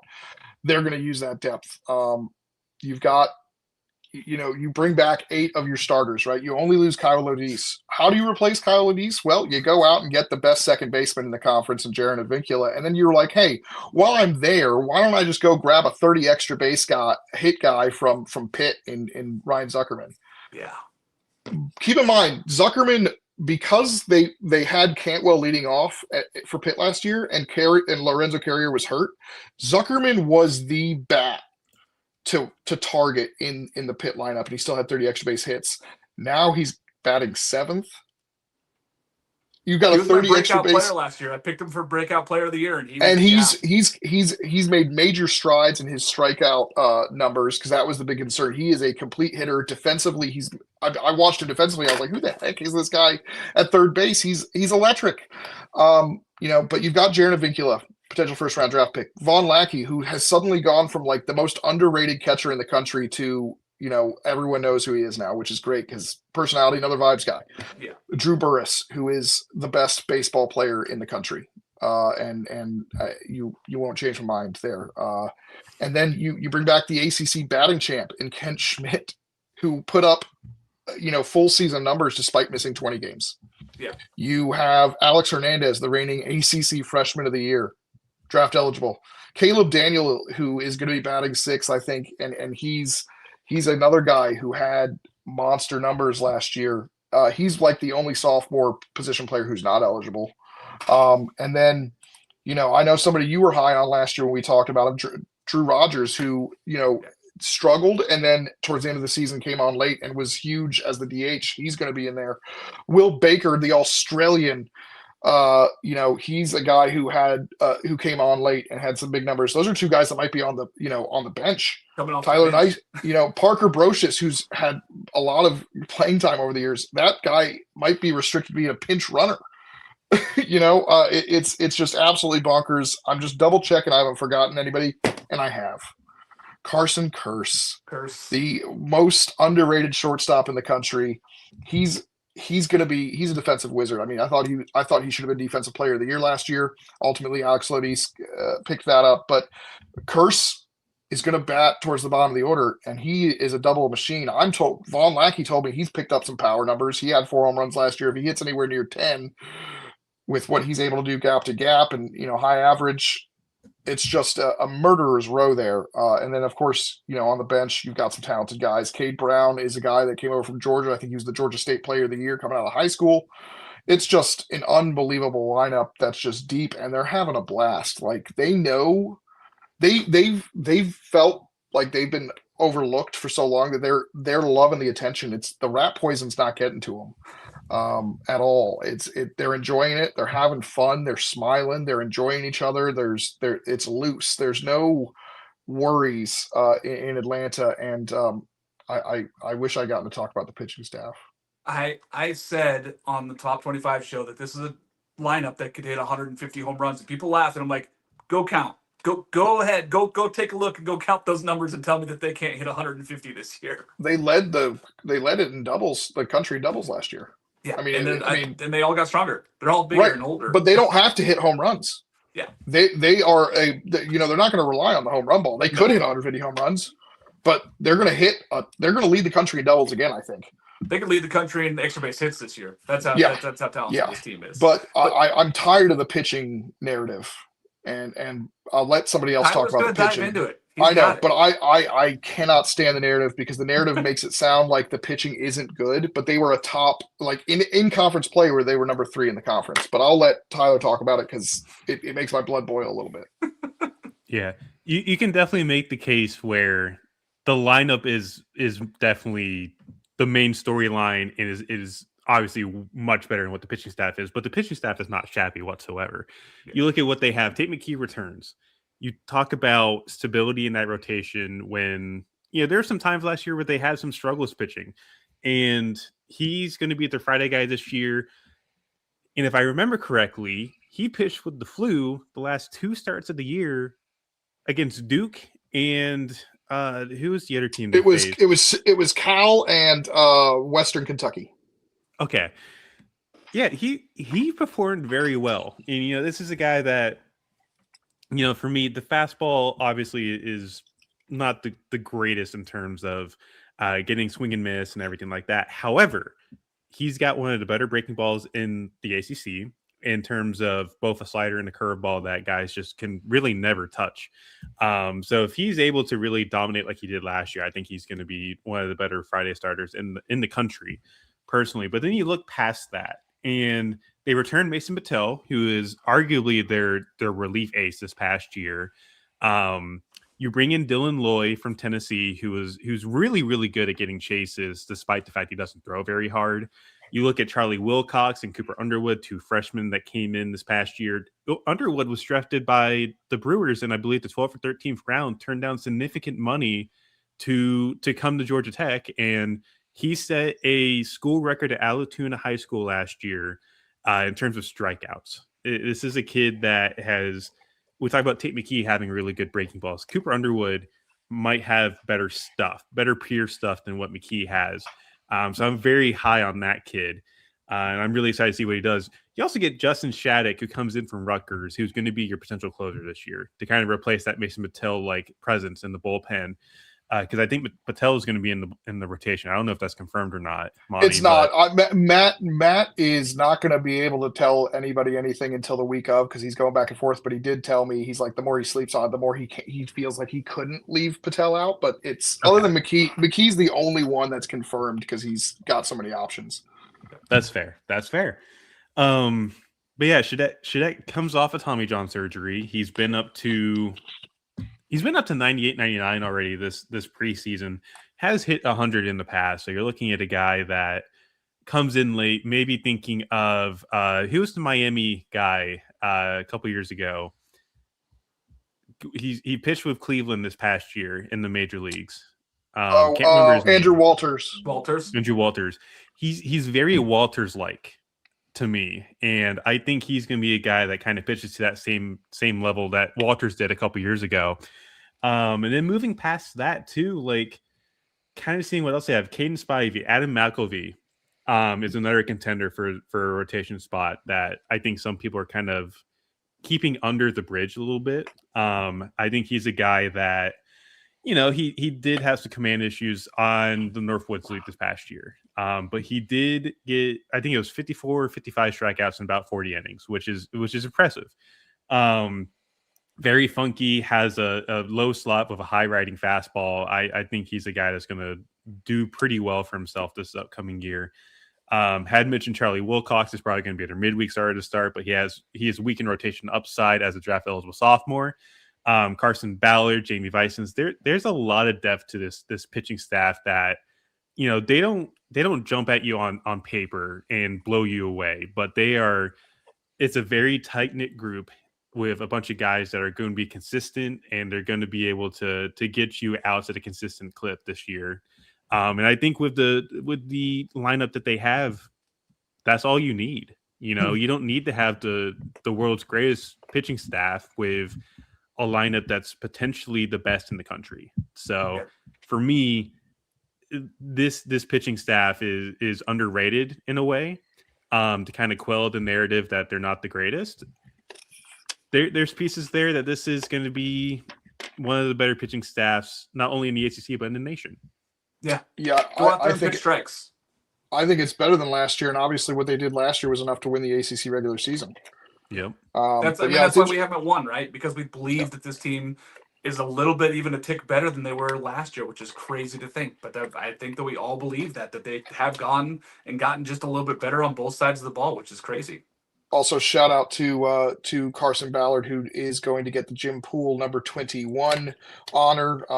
John Giesler was the guy that wore it last year. The year before, Ben King, who is now in medical school. Carson Ballard is a biomedical engineering major, by the way. Love it. So that's our top 16 here. We're going to go through some superlatives like we do every single episode real fast here. Player of the year pick. Tyler, I'm going to let you start with who your player of the year is. I know Monty loves Drew Burress, so I'm going to leave him with him. I have been an AJ Gracia stan since the moment he stepped on campus at Duke.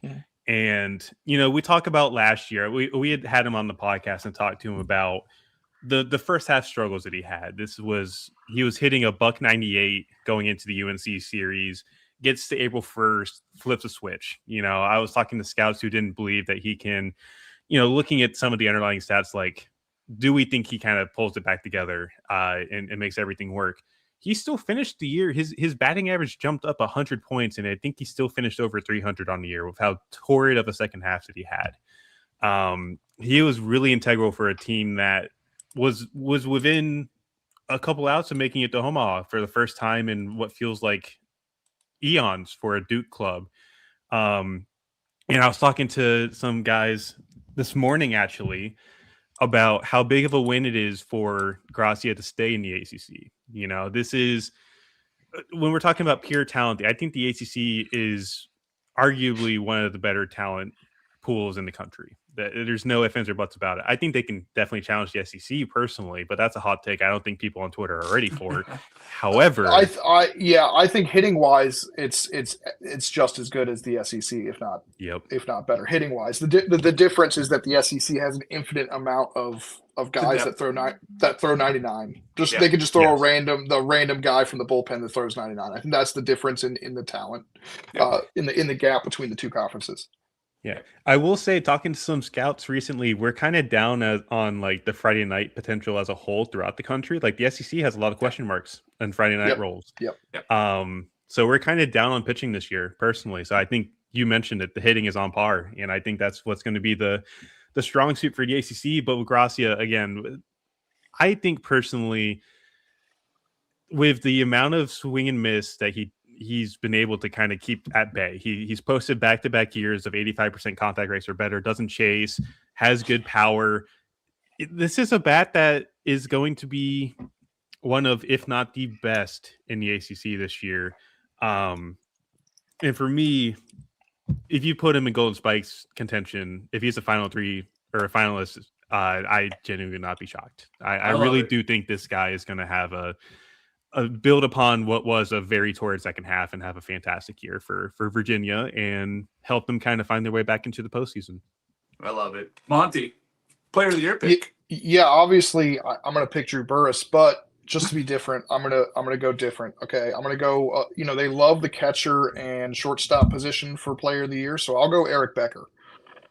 He's somebody in the fall. I swear I saw it. So I saw UVA in the fall more than I saw anybody else because they're the closest. And I swear Eric Becker was hitting extra base hits or home runs every time. The way he was able to improve defensively last year, like midway through the year, he was, you went from having the best shortstop in college baseball defensively in Griff O'Farrell to Eric Becker, who I think at mid-season had like a -13 DRS. And then all of a sudden, by the time the season ended, he had a positive DRS. For him to have, and I think that played a big factor in Virginia's improvement towards the second half. And I think Eric Becker is just going to have a monster year. So to be different, Drew Burress is my official pick, but to provide a little bit of diversity, I'm going to go with Eric Becker. Yeah, I dig it. I like that. I dig it a lot. And that's another thing too. Like they keeping Eric Becker at Virginia this past year. He was in the portal, could have very easily followed Brian O'Connor to Mississippi State. He stays in Charlottesville. Texas went hard after him. Texas, yeah, too. Yeah. Like keeping him in the ACC was another big win for this ball club. And you mentioned the defensive changes. Yeah, and Pollard missed out on getting him at Duke and now gets to and obviously got him back after we were this close to getting Becker brothers, but Nicky got drafted just a little bit too high and couldn't turn down the money that was offered. So, but that would have been awesome. My player of the year pick, I'm going Miles Bailey. I haven't been silent about it. I know Tyler already said all the huge things about this kid. Could break the home run record as far as BB Core goes.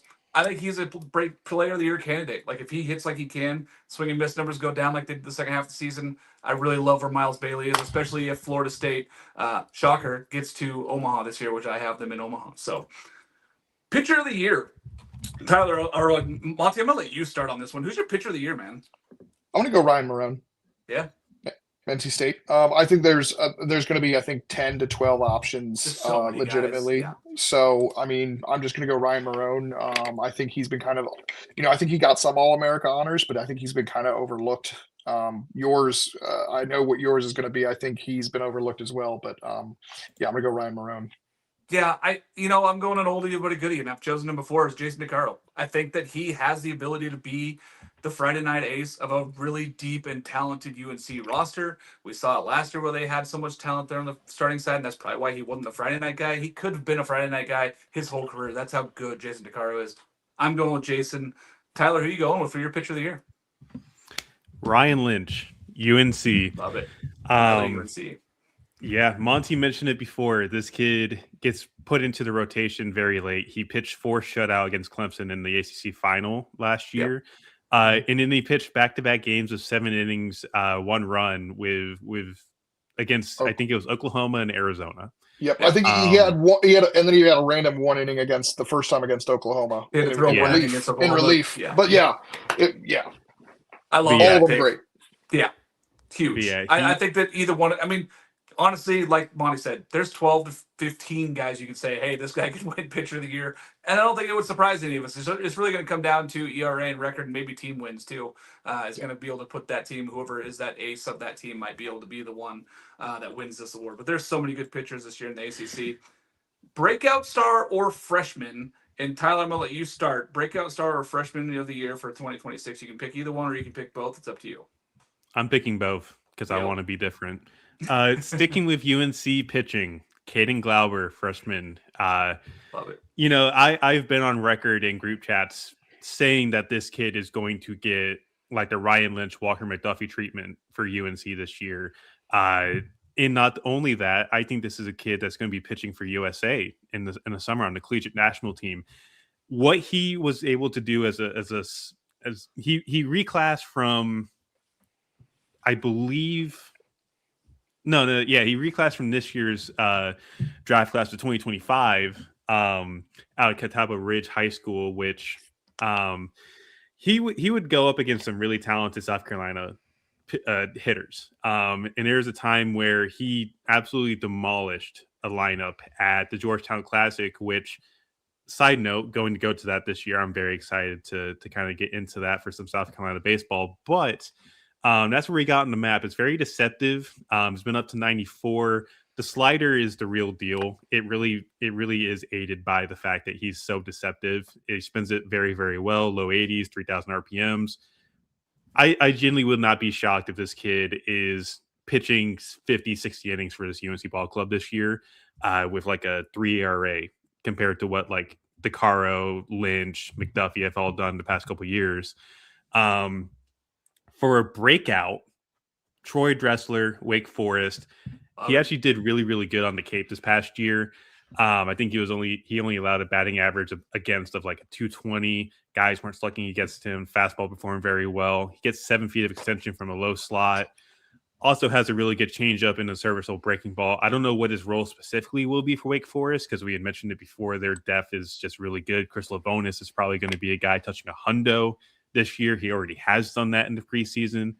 But if you want me to go like a bit of a darker horse, give me Troy Dressler. I think Dressler is going to be a very fantastic addition for a Wake Forest ball club this year. I love it, Tyler. And Monty, I know you're going to go with 2, so I'm going to go to you as well because I know you're going to go a freshman and a breakout star. I'll be quick with the ACC preview article. And with the Diamond Report, I went with Brock Kettleson, Stanford, because he's going to be a 2-way guy with an opportunity to play in the outfield and possibly be a starter. Yep. So I went with him. But in this case, I went with Mason Legenza as my freshman of the year. We talked about him. Tyler mentioned how good he is. Excited he could be the best. I mean, he's going to get playing time. And then my breakout star, I went with Chase Lee at Notre Dame. Like it. I like it. I mean, two guys that could be very big, impactful for teams that could be finding their way trying to get into a tournament. I went Rentaro. I really believe that he's going to bust open. I mean, yeah, talking everything to Dave and how he was so pumped about this, 280 and 8 home runs as a freshman. It's good to see him that I think he can make a step forward. But also freshman of the year, I think Otto Espinoza at Cal, because I think he's going to get opportunities, and that's kind of an opportunity award to go out there and get those chances. And he's going to get some, especially if he pitches well early in the season, he might see some big weekend opportunities there, whether it's in a relief role or whether he becomes that Sunday starter for them. So I'm excited for that. Transfer to look for. Tyler, who's your transfer? Michael DiMartini, A10. Another You're welcome, Monty. Actually, I could have gone really either which way, A10, because I think Cider Cannon is another guy to kind of watch for Duke. But Michael DiMartini, we mentioned it before, big power bat, hit over 400 this past year.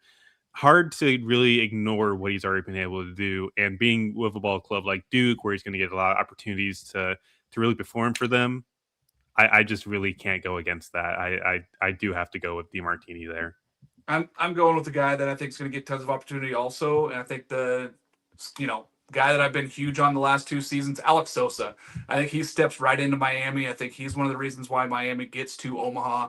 Huge on Alex Sosa, have been for the last 2 years. Very excited to see him in a Miami uniform. Pains me a little bit to see him not in NC State, but also I was like, okay, well, he's going to another one of my favorite teams, so I'm cool with that in Miami. So him and Mark Light's going to be fantastic. Monty, where are you going here with this one? I know you got a few in mind.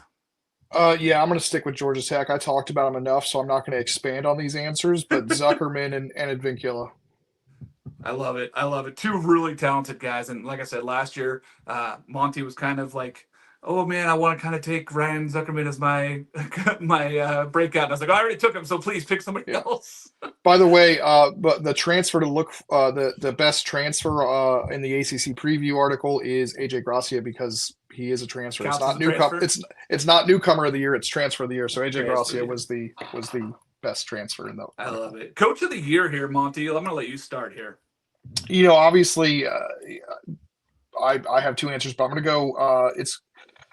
It's going to be John Sheff or Sean Stifler. I already talked about Notre Dame and Virginia Tech being in. I guess I'll go with Sean Stifler, just because I think maybe Notre Dame is going to be a little bit more of a big story if they get that in there.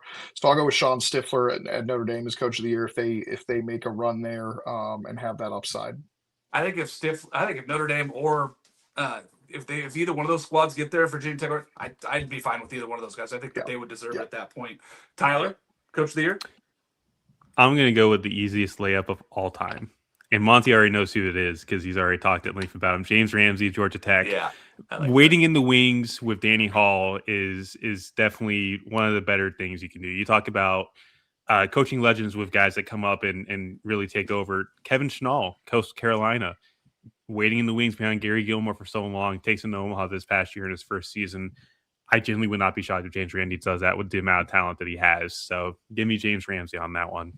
I do have Georgia Tech in my Omaha 8, and there's a big reason for it. Coach is fantastic. I'm going with another guy, Scott Forbes. I think that UNC is sneaky good enough to win this conference. Sneaky. People are worried about the offense, Monty, and I know we're not. They're wrong. But people are worried about the offense, and so it becomes It's not sneaky. People are worried about the offense. I know I'm not. You're It's not. a good coach of the year pick. I just have a problem with the adjective. Continue. It is sneaky, though, if you're looking at him saying, hey, man, the offense, people have worries. I don't. You don't. Tyler doesn't. But, yeah, I'm going with Coach Forbes. I think that he's got just a tremendous job there and what they've done. I'm very excited for UNC. Dark horse team, a team that's not in the top 5 right now that you think could win this conference. Tyler, I'm going to start with you. Virginia Tech. Okay. Just throwing. Yeah. It's a bit of a throwing a dart at the board, but the pitching staff I'm too high on to kind of ignore it. Aiden Robinson, we had mentioned before, JUCO guy, gets drafted by Texas, still makes it to campus. I think he's going to be, whether or not he's Saturday or Sunday behind Renfro, he's going to have valuable innings for them. Ethan Grimm. Oh, hi. Don't know where the hell that came from, but we're just going to keep going. Ethan Grimm, having him there as a freshman, I was really high on Grimm as a senior in high school. So I think they're going to have a very underrated rotation, have Brent Renfro at the very top. And find ways to get guys like Anderson French to really capitalize offensively, I think they're going to be a team to watch. I love that we got Anderson French in there. By the way, 3 Frenches in the conference. We got Carter French, we got Jacob French, we've got Anderson French. It's French. Monty, who is your dark horse? So I have 2 because I wanted to go super dark and light dark. I if we're going into that, into that below 10 range, I've got Notre Dame. I also had Virginia Tech, but Notre Dame. And then if we're going a little bit light dark, I'm going Virginia at 7. I think Georgia Tech was towards 8 to 10 range last year, and they won the regular season. So that was a dark horse. I think last year in our show, because of Micah's ranking of North Carolina, they pushed them out of the top 5. So I think I went with North Carolina, even though they should not have been a dark horse option. Yeah. But I'm going in the top 3, and he had them outside the top 7. It's like, what? He had them at 11 and was very wrong because we did it in December. Don't do these things in December when Mike is still on football mode. Notre Dame is my super dark horse. My light dark horse is Virginia. I like it. I was torn between 2 teams, between Stanford and Miami, but it wasn't. It's Miami. It's been Miami the whole time for me. I really think that where we have them and where they could be at the end of the season with that offense is number 1. They could win this conference. They feel like Georgia Tech last year for me, where, they have some question marks on the pitching side. Are they going to have enough? But they have so much offense, and I'm so excited for the offense. So they feel a lot like that Georgia Tech team last year that won the conference regular season title. Well, that's all. We got through it. Just under 2 hours. We're right there. Fantastic to have you guys on the show again. Any final thoughts you guys want to share with the folks here at home before we close up? I've got so much stuff You coming have so out. many thoughts, Monty. I know. I know. There's so much content coming out. We got articles, the preview article. We've got a Kyle Johnson article. We're going to have a Virginia Tech pitching article. We're going to have the under the radar sophomore pitchers article that we've already got the hitters article out. I've still on JML. I've got a bunch of team takeover previews still coming. We got the main preview. It's so much content coming. Can't wait to share it with all y'all. Can't wait. Tyler, anything you want to throw out there? I'm just ready for college baseball to return, man. I'm not. I still have stuff to do. Hey. So I'm going to break it down here. I've had 3 straight weeks of snow rushes at work. For anybody that doesn't know, I work retail. This past week was supposed to get 10 inches of snow, ended up with 4 because I live in the Raleigh Snow Dome.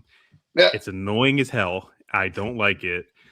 But, now that we're finally past this, I've had some other stuff in life that have really kind of just thrown me for a loop. So, just very excited to get back to college baseball, writing up about Mason Edwards, who not ACC, but I think he's going to be interesting and on the draft side, working on prep ranks. And just go from there. So again, follow these 2 if you haven't already. By the way, I don't know why you haven't. If you don't hit that follow button, I will find you and I will whisper into your ear to tell you, please hit the follow button because these 2 deserve it.